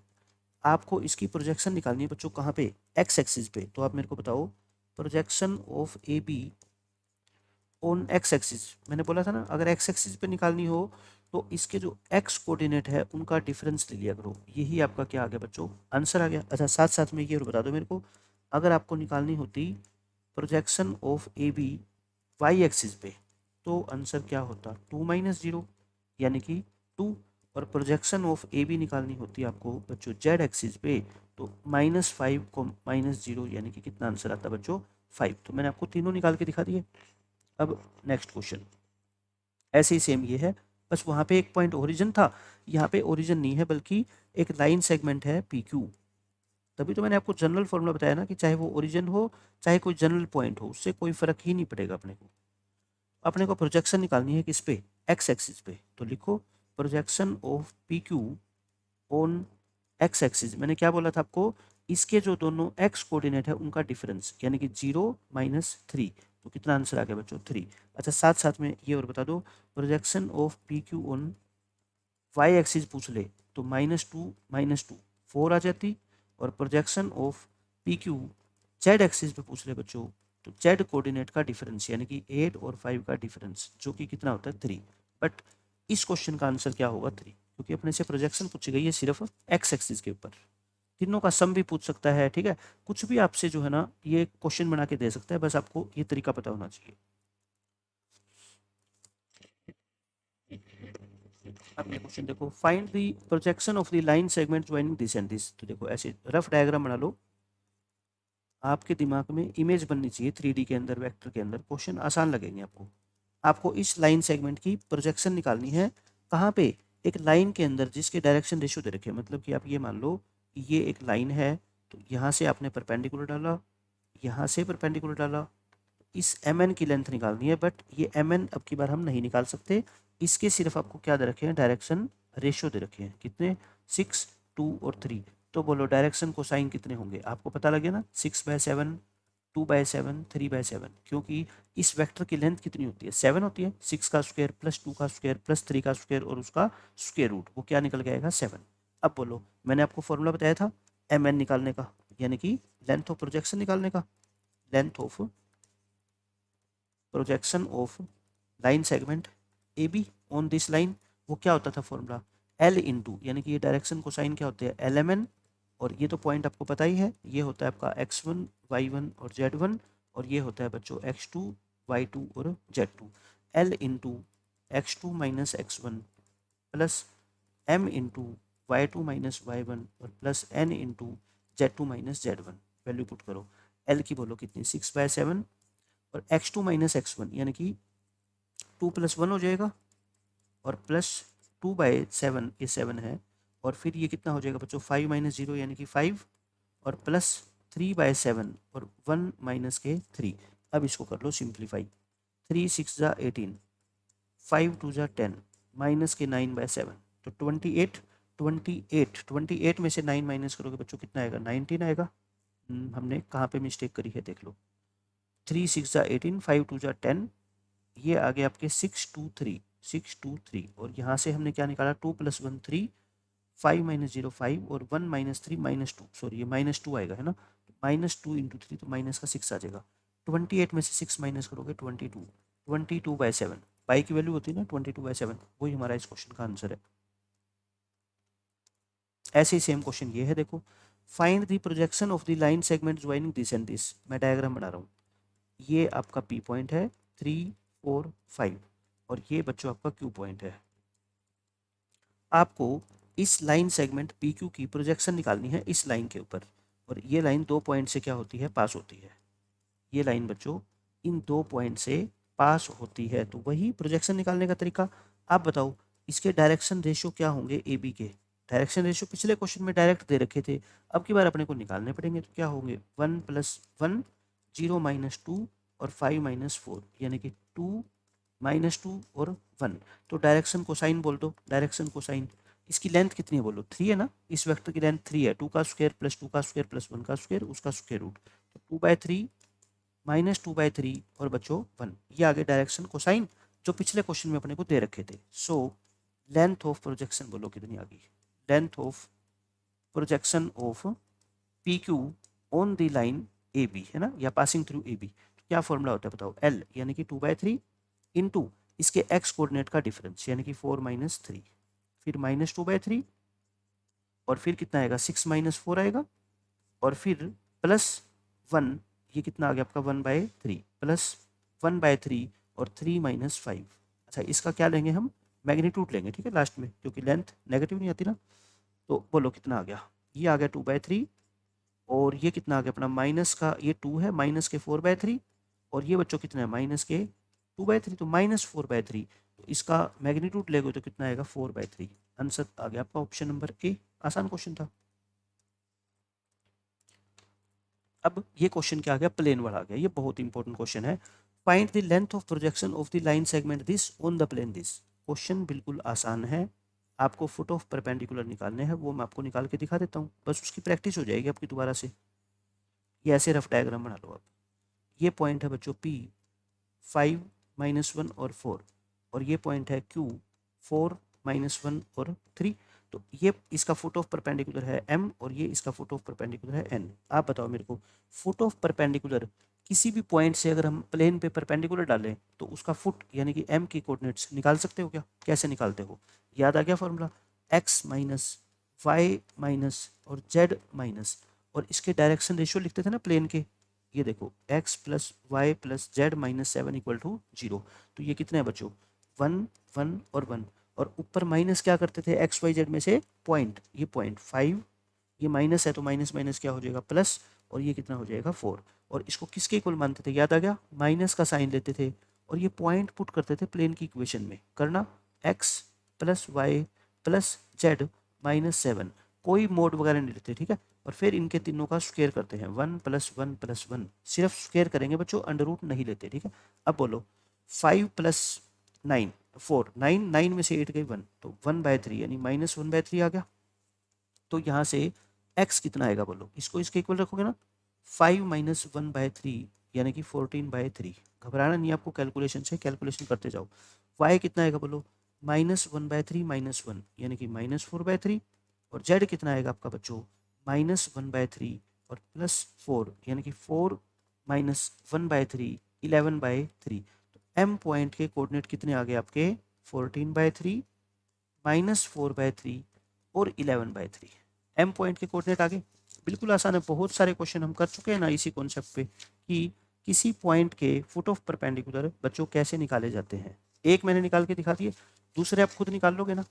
n के कोऑर्डिनेट मैं सोल्व नहीं कर रहा, मैं सिर्फ लिख रहा हूँ। क्या करोगे, x minus y minus z minus, direction ratio तो सेम है प्लेन के, नॉर्मल के डायरेक्शन रेशियो, पॉइंट बदल जाएगा। पॉइंट कितना है बच्चों की बार 4, ये माइनस माइनस क्या हो जाएगा प्लस, और ये कितना हो जाएगा 3, ये हो गया। फिर वही इसमें प्लेन की इक्वेशन में ये पॉइंट पुट करो, पुट करना 4 - 1 + 3 - 7 डिवाइड बाय 1 + 1 + 1। तो उसी तरीके से इक्वेट करके आप पॉइंट निकालोगे n के कोऑर्डिनेट्स, तो वो कितने आएंगे 13/3 -2/3 और 10/3।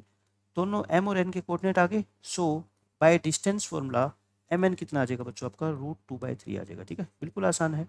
इन दो पॉइंट के बीच की डिस्टेंस देखो, एक ये और एक ये, नॉर्मल डिस्टेंस फॉर्मूला लगा के आंसर आ जाएगा। तो ये पूरा का पूरा कॉन्सेप्ट था किसका, किसी लाइन सेगमेंट की प्रोजेक्शन निकालना, किसी दूसरी लाइन पे किसी एक्सिस के ऊपर निकालना या किसी प्लेन के ऊपर निकालना। अब नेक्स्ट कॉन्सेप्ट देखो, बहुत इंपॉर्टेंट कॉन्सेप्ट है ये क्या कहता है, line of intersection of two planes. देखो हमने इसी लेक्चर में क्वेश्चन किए ना कि दो प्लेन आपस में जो है ना एक लाइन के ऊपर इंटरसेक्ट करते हैं। जैसे आपके बुक के जो 2 पेज आपने ओपन किए थे, उनकी जो इंटरसेक्शन है वो एक लाइन है ना कि एक पॉइंट है, ठीक है। या उसको क्या बोलते हैं बच्चों, कॉमन लाइन या कोएक्सियल लाइन बोलते हैं, या equation of line from asymmetrical form two symmetrical form. यानी कि देखो जैसे मैंने आपको डायग्राम बना के दिखाया था आपकी बुक वाला, ये आपने अपनी बुक के 2 पेजेस ओपन कर रखे हैं, एक ये वाला है और एक बच्चों ये वाला है। ये जो मैंने 2 प्लेन बनाए हैं ना P1 और P2, ये एक्चुअल में आपकी बुक के 2 पेज है, ठीक है। अब ये जो इनकी कॉमन लाइन है, ये इसको क्या बोलते हैं, इसको बोलते हैं बच्चों लाइन ऑफ इंटरसेक्शन बोल दो इसको, बहुत सारे नाम होते हैं इसके। Line of intersection of two planes P1 and P2, या इसको क्या बोल दो बच्चों, कॉमन लाइन बोल दो कि दोनों प्लेन की ये क्या है, कॉमन लाइन है। या इसको कोएक्सियल लाइन बोल दो, एक ही बात है, सबका मतलब एक ही है, कोएक्सियल लाइन बोल दो, ठीक है, ये बात होती है। तो इसके 3 नाम होते हैं, line of intersection, common line या कोएक्सियल लाइन। अब बात ये आती है कि किसी लाइन की इक्वेशन एसिमेट्रिकल फॉर्म में क्या होती है और सिमेट्रिकल फॉर्म में क्या होती है। सिमेट्रिकल फॉर्म में तो बच्चों ये होती है x minus x1 upon a, जैसे हमने लाइन की इक्वेशन को पढ़ने की आदत डाली हुई है। ये तो होती है इसकी क्या, सिमेट्रिकल फॉर्म में इक्वेशन। एसिमेट्रिकल फॉर्म में क्या होती है वो मैं आपको बताता हूँ। ये प्लेन P है, प्लेन की इक्वेशन क्या होती है, ax plus b y plus c z equal to मान लो d है, या प्लस d क्या है बच्चों, 0 है। और P2 प्लेन की इक्वेशन भी ये लिख दो, ax plus b y plus c z plus d equal to 0। But दोनों इक्वेशन सेम तो नहीं होगी, यहाँ a1 b1 c1 d1 कर दो, यहाँ a2 b2 c2 और d2 कर दो। समझ रहे हो आप मेरी बात। अब आपको एग्जाम में ये लिखा आएगा, find the equation, find the equation of the line represented by अब ध्यान से समझना क्या लिखा आएगा, a1x plus b1y plus c1z plus d1 equal to a2x plus b2y plus c2z plus d2 और इक्वल टू 0 लगा लो, ये ऐसे लिखा आएगा। अगर कभी भी दो प्लेन की इक्वेशन को इक्वेट किया गया है, मतलब ये किसकी इक्वेशन है बच्चों, P1 equal to 0 equal to P2, कभी भी अगर ऐसी इक्वेशन आ जाए तो इसको क्या बोलते हैं बच्चों, इसको इक्वेशन ऑफ लाइन बोलते हैं। क्या बोलते हैं, equation of line in asymmetrical form. इसको बच्चों एसिमेट्रिकल फॉर्म में लाइन की इक्वेशन बोलते हैं, जब दो प्लेन की इक्वेशन को इक्वल रखा गया है, ठीक है। ये है, इसका मतलब ये होता है कि सिर्फ ये दो प्लेन है और इन दो प्लेन की जो इंटरसेक्शन लाइन है या लाइन ऑफ इंटरसेक्शन है वो बच्चों लिखो। इसका सिर्फ मतलब ये है, लिखने का तरीका बदल गया लेकिन मीनिंग इसका मैं बता रहा हूँ ये होता है। अब बात आती है कि ये लाइन ऑफ इंटरसेक्शन निकालनी तो हमने सीखी नहीं, हमने तो एक ही बात सीखी है कि इस लाइन ऑफ इंटरसेक्शन से पास होने वाले प्लेन की इक्वेशन कैसे निकालते हैं, सीखा है ना हमने फैमिली ऑफ प्लेन में, P1 plus lambda times of P2।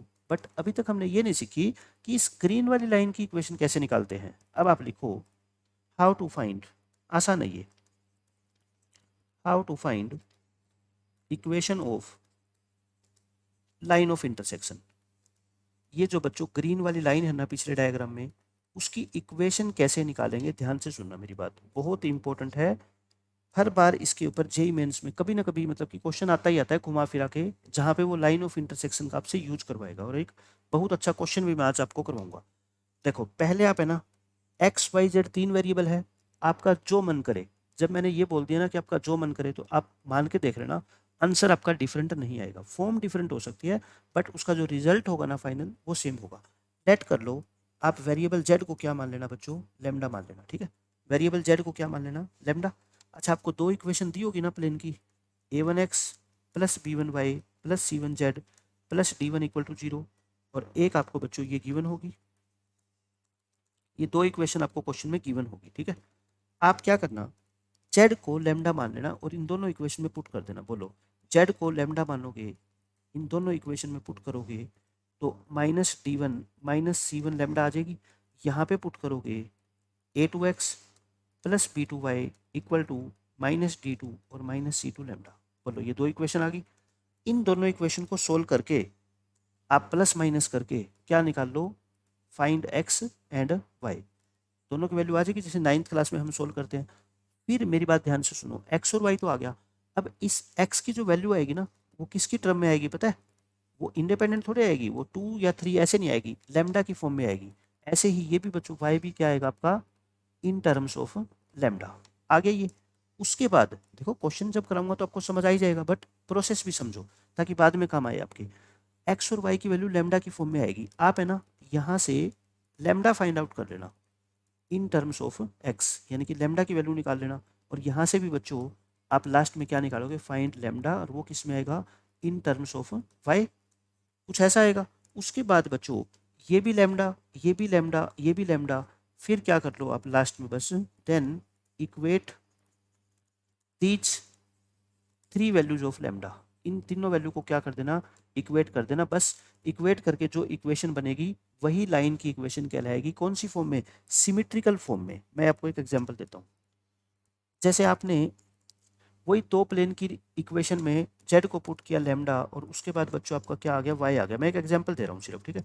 Y आ गया आपका -3 प्लस लैम्डा बाय 2, और इसी तरह से जेड आ गया बच्चों आपका 2 लैम्डा -7/5, ये आ गया। उसके बाद मैंने क्या बोला था, यहाँ से लैम्डा निकालो। लैम्डा कितना आएगा बताओ, 2y प्लस में 3 आ जाएगा। यहाँ से लैम्डा निकालो बच्चों, कितना आएगा बताओ, 5z प्लस 7 डिवाइड बाई 2, आ गया ना। ये भी लैम्डा, ये भी लैम्डा, ये भी लैम्डा, तीनों लैम्डा की वैल्यू को क्या कर दो आप, इक्वेट कर दो। बोलो ये लैम्डा कितना, पहले एक्स वाला लिखो, 5z प्लस 7/2। ये लैम्डा कितना, कुछ भी लिख दो कोई बात नहीं है, यहाँ पे जेड नहीं है शायद, कितना था आपका, एक्स था, है ना, सॉरी ये मैंने जेड लिख दिया गलती से, एक्स है ये। तो ये क्या आएगा एक्स, क्योंकि जेड के इक्वल तो आपने माना ना। वाई की वैल्यू कितनी है लैम्डा की फॉर्म में, 2y प्लस में 3, यानी लैम्डा की वैल्यू वाई की फॉर्म में। और जेड की वैल्यू कितनी है लैम्डा, या लैम्डा की वैल्यू कितनी है बच्चों, जेड। देखो लैम्डा खत्म हो गया, और लाइन की इक्वेशन ऐसी होती है ना सिमेट्रिकल फॉर्म में। तो ये लाइन की इक्वेशन निकालना आपके लिए बहुत ज़्यादा जरूरी है। अब दो क्वेश्चन मैं सोल्व करके आपको दिखाता हूँ कि ये लाइन की इक्वेशन निकालेंगे कैसे एक्चुअल में। ये पढ़ो question, the value of m, आपसे कभी भी वो लाइन ऑफ इंटरसेक्शन की इक्वेशन नहीं पूछेगा डायरेक्ट तरीके से, हाँ वो उसका यूज करवाएगा। अब क्वेश्चन पढ़ लो, ये क्या है, कहता है m की वैल्यू निकालो for which the straight line this, ये स्ट्रेट लाइन बच्चों आप समझोगे कि ऐसी स्ट्रेट लाइन तो मैंने कभी जिंदगी में पढ़ी नहीं। मैंने बताया था ना, ये प्लेन क्या है P1 इक्वल टू 0, और इक्वल टू ये प्लेन क्या है बच्चों P2। तो जब भी इक्वेशन को ऐसे लिखेगा ना, इसका मतलब वो लाइन ऑफ इंटरसेक्शन की बात कर रहा है। वो कहता है ये जो लाइन ऑफ इंटरसेक्शन आएगी ना, वो इस प्लेन के बच्चों क्या है, परपेंडिकुलर, पैरेलल है। एक बात बताओ मेरे को, लाइन पैरेलल होती है किसके, प्लेन के। तो मैंने बताया ना आज के लेक्चर में, लाइन प्लेन के पैरेलल का मतलब क्या होता है कि बी वेक्टर परपेंडिकुलर होगा किसके, एन वेक्टर के, या बोलो कि बी डॉट एन क्या होगी बच्चों, 0। ये तो हम बाद में निकालेंगे, लैम्डा की वैल्यू निकालने के लिए कंडीशन है ये, तो ये बाद की बात है। पहले मैंने क्या कहा आपको, फर्स्ट ऑफ ऑल एक क्वेश्चन समझ लो बस, ठीक है। फाइंड इक्वेशन ऑफ लाइन, आप लाइन की इक्वेशन निकालो किस फॉर्म में, सिमिट्रिकल फॉर्म में। मैंने बोला ना आपको, किस फॉर्म में निकालोगे आप, सिमिट्रिकल फॉर्म में। अब मैं आपको प्रोसेस बताता हूँ कि वो सिमिट्रिकल फॉर्म आखिर निकलती कैसे है। आप क्या करो, एक वेरिएबल को जो आपका मन करे, मेरा मन करता है हमेशा जेड को मानने का, ठीक है। जो आदत डाल लो बस, एक एक बार जो आदत डाली ना वही चलने दो, ताकि कैलकुलेशन आपकी स्ट्रॉन्ग हो जाए उसी चीज़ को बार बार यूज करने से। जेड को लैम्डा मैंने पुट किया इस इक्वेशन में, बोलो क्या आएगा, 3x माइनस 2y, अच्छा उधर ले जाओ दोनों को, माइनस लैम्डा -3 हो जाएगा, क्योंकि मेरे को x और y की वैल्यू निकालनी है, ठीक है। इसमें पुट करो 4x -3y, जेड को बच्चों लैम्डा पुट करोगे तो -4 लैम्डा और -1, दो इक्वेशन आ गई। जैसे एक 9th क्लास का बच्चा लीनियर इक्वेशन को सोल्व करता है ना, आप वैसे ही सोल्व करो। इसको किससे मल्टीप्लाई कर दे, बोलो 3 से कर दे, और इसको किससे कर दो, 2 से, ताकि y के कोफिशिएंट सेम बन जाए। 3 से मल्टीप्लाई करो इसको, और इसको 2 से मल्टीप्लाई करो, बोलो ये आ गया, ये आ गया ना। अब आप क्या करो, इसको माइनस करो, प्लस प्लस, ये बच्चों कट गया, 9 में से 8x गया, x, ये कितना आ गया, 8 लैम्डा में से 3 लैम्डा गया बच्चों 5 लैम्डा, और ये कितना आ गया -7। बस आपको ज़्यादा सोल्व नहीं करना, इतना ही छोड़ दो एक बार के लिए, ठीक है। ये आ गया। अब आप क्या करते हो उसके बाद बताओ, x आ गया तो x की वैल्यू पुट करते हो ना आप इस इक्वेशन में, या ऊपर वाली इक्वेशन में कहीं कर दो। 3 मैं इसमें कर रहा हूँ, 3x - 2y equal to minus lambda -3। x कितना है बच्चों बताओ आपका, 5 लैम्डा -7। बस यहाँ से क्या निकल जाएगा आपका, y निकल जाएगा क्या, 15 lambda -21 plus lambda +3 equal to 2y आ गया, है ना, ये आ गया। तो 15 लैम्डा 16 लैम्डा और -18 divide by 2 equal to y, तो 2 से डिवाइड करो, 8 लैम्डा -9 इज इक्वल टू क्या आ गया बच्चों, y आ गया। समझ रहे हो आप मेरी बात, ये आ गया। अब आपको मैंने क्या कहा था कि यहाँ से लैम्डा निकालना बाद में, लैम्डा कितना आएगा बोलो, x + 7/5 आएगा। यहाँ से भी लैम्डा निकालो, कितना आएगा बोलो, y + 9/8 आएगा। इन तीनों लैम्डा की वैल्यू को क्या कर दो, इक्वेट कर दो।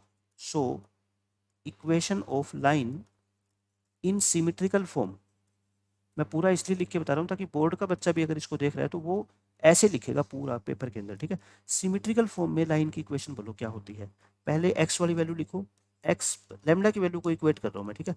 फिर लैम्डा वाई के इक्वल है, y + 9/8, और फिर लैम्डा की वैल्यू जेड की फॉर्म में, यानी कि z - 0/1, ये बच्चों लाइन की इक्वेशन आ गई, समझ गए आप। लेकिन आपसे कभी भी इक्वेशन पूछी नहीं जाएगी, मेरी बात पे विश्वास करो, इक्वेशन कभी नहीं पूछेगा आपसे। वो क्या पूछेगा, एक कांस्टेंट की वैल्यू पूछेगा जिससे ये लाइन इस प्लेन के पैरेलल हो। तो बच्चों इस प्लेन का एन वेक्टर बोलो, एन वेक्टर 2 -1 और m, यही है।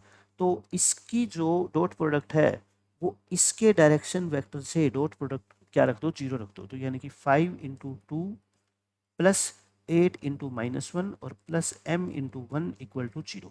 कितना आ गया, 10 - 8 प्लस m इक्वल टू 0।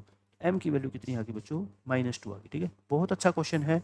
कभी भी आपसे equation of line symmetrical form में नहीं पूछेगा, बल्कि वो उसका क्या करवाएगा, यूज करवाएगा, ताकि आपको इक्वेशन लिखनी तो आ ही जाए और साथ में क्या है आप बच्चों ये भी कर सको। ठीक है, -2 इक्वल टू 0।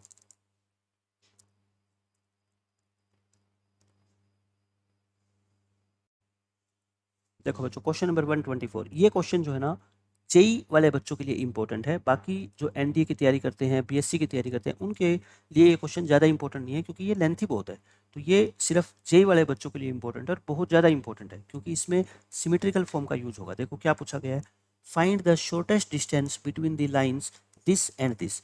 आप मेरे को ये बताओ, दो लाइन के बीच की शॉर्टेस्ट डिस्टेंस निकालनी आपको आती है ना, दो स्क्यू लाइन के बीच की शॉर्टेस्ट डिस्टेंस।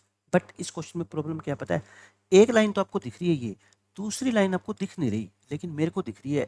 ये दो प्लेन की इक्वेशन ऐसे लिखी हुई है, P1 = 0 = P2। और आपको पता है कि जब ए सिमेट्रिकल फॉर्म में इक्वेशन लिखी हो तो पहले आप क्या चेंज करोगे, उसको सिमेट्रिकल फॉर्म में।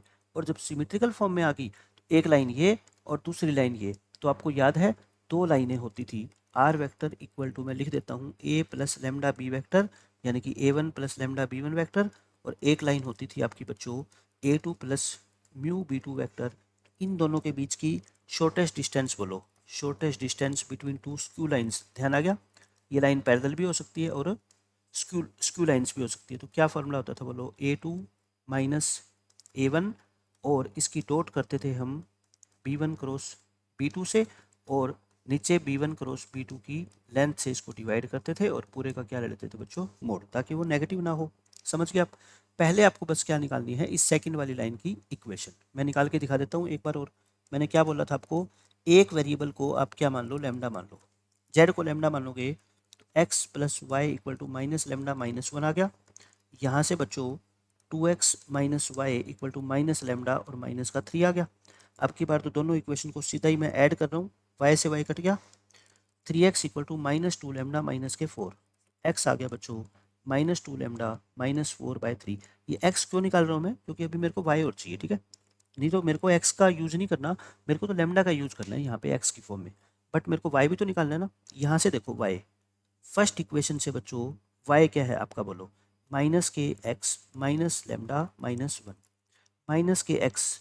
तो देखो ये माइनस से मल्टीप्लाई करोगे तो 2λ + 4 आ जाएगा ना, -λ और -k1, 3 एल्शियम ले लो, 2λ + 4 -3λ और -k3, माइनस के कितना आ गया बच्चों 3, तो 1 - λ/3 आ गया। ये क्या आ गया बच्चों आपका y आ गया। ठीक है, अब आप क्या करो, यहाँ से लैम्डा निकालो, बोलो 3x हो जाएगा, -4 का +4 हो जाएगा, और ये -2 नीचे आ जाएगा, है ना। ये क्या आ गया आपका, लैम्डा आ गया यहाँ से x की टर्म में।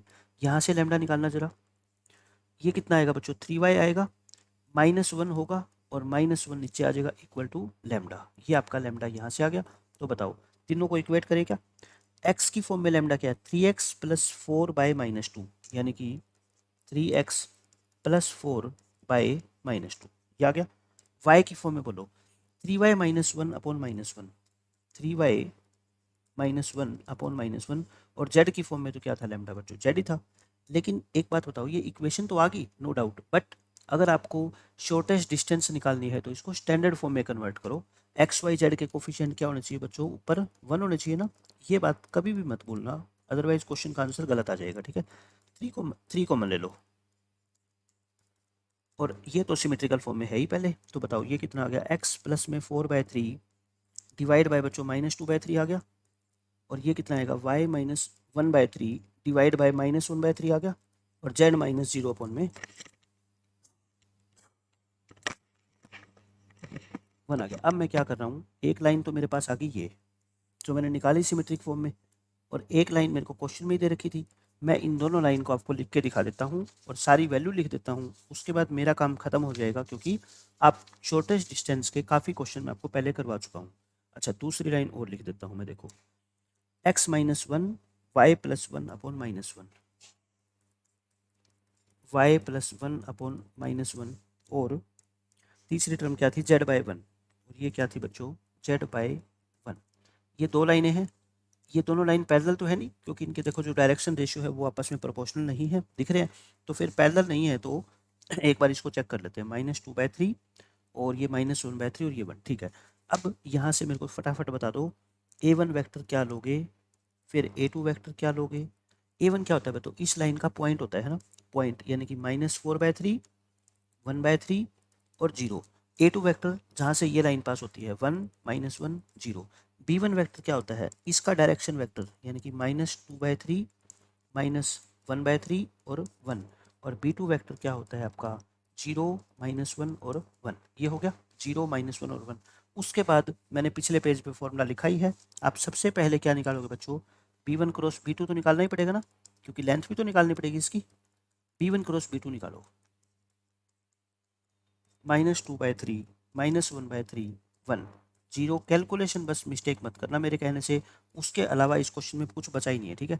इसको सिंप्लीफाई करोगे, आपका B1 क्रॉस B2 बच्चों ये आ जाएगा, ठीक है।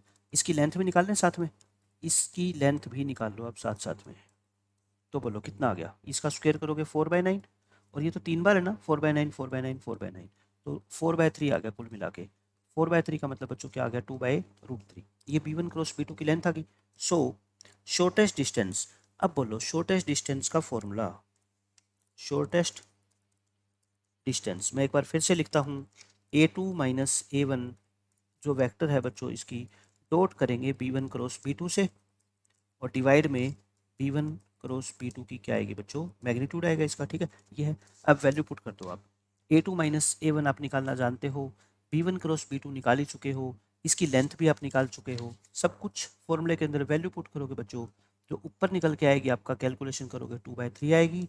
ये बच्चों 2/√3 है ये, तो 2/3 इंटू √3/2, 2 से 2 कट गया, 2 से 2 कट गया तो √3/3 आ गया, और √3/3 क्या होता है, 1/√3 होता है, तो 1/√3 इस क्वेश्चन का आंसर आएगा, ठीक है। तो बहुत अच्छा क्वेश्चन है।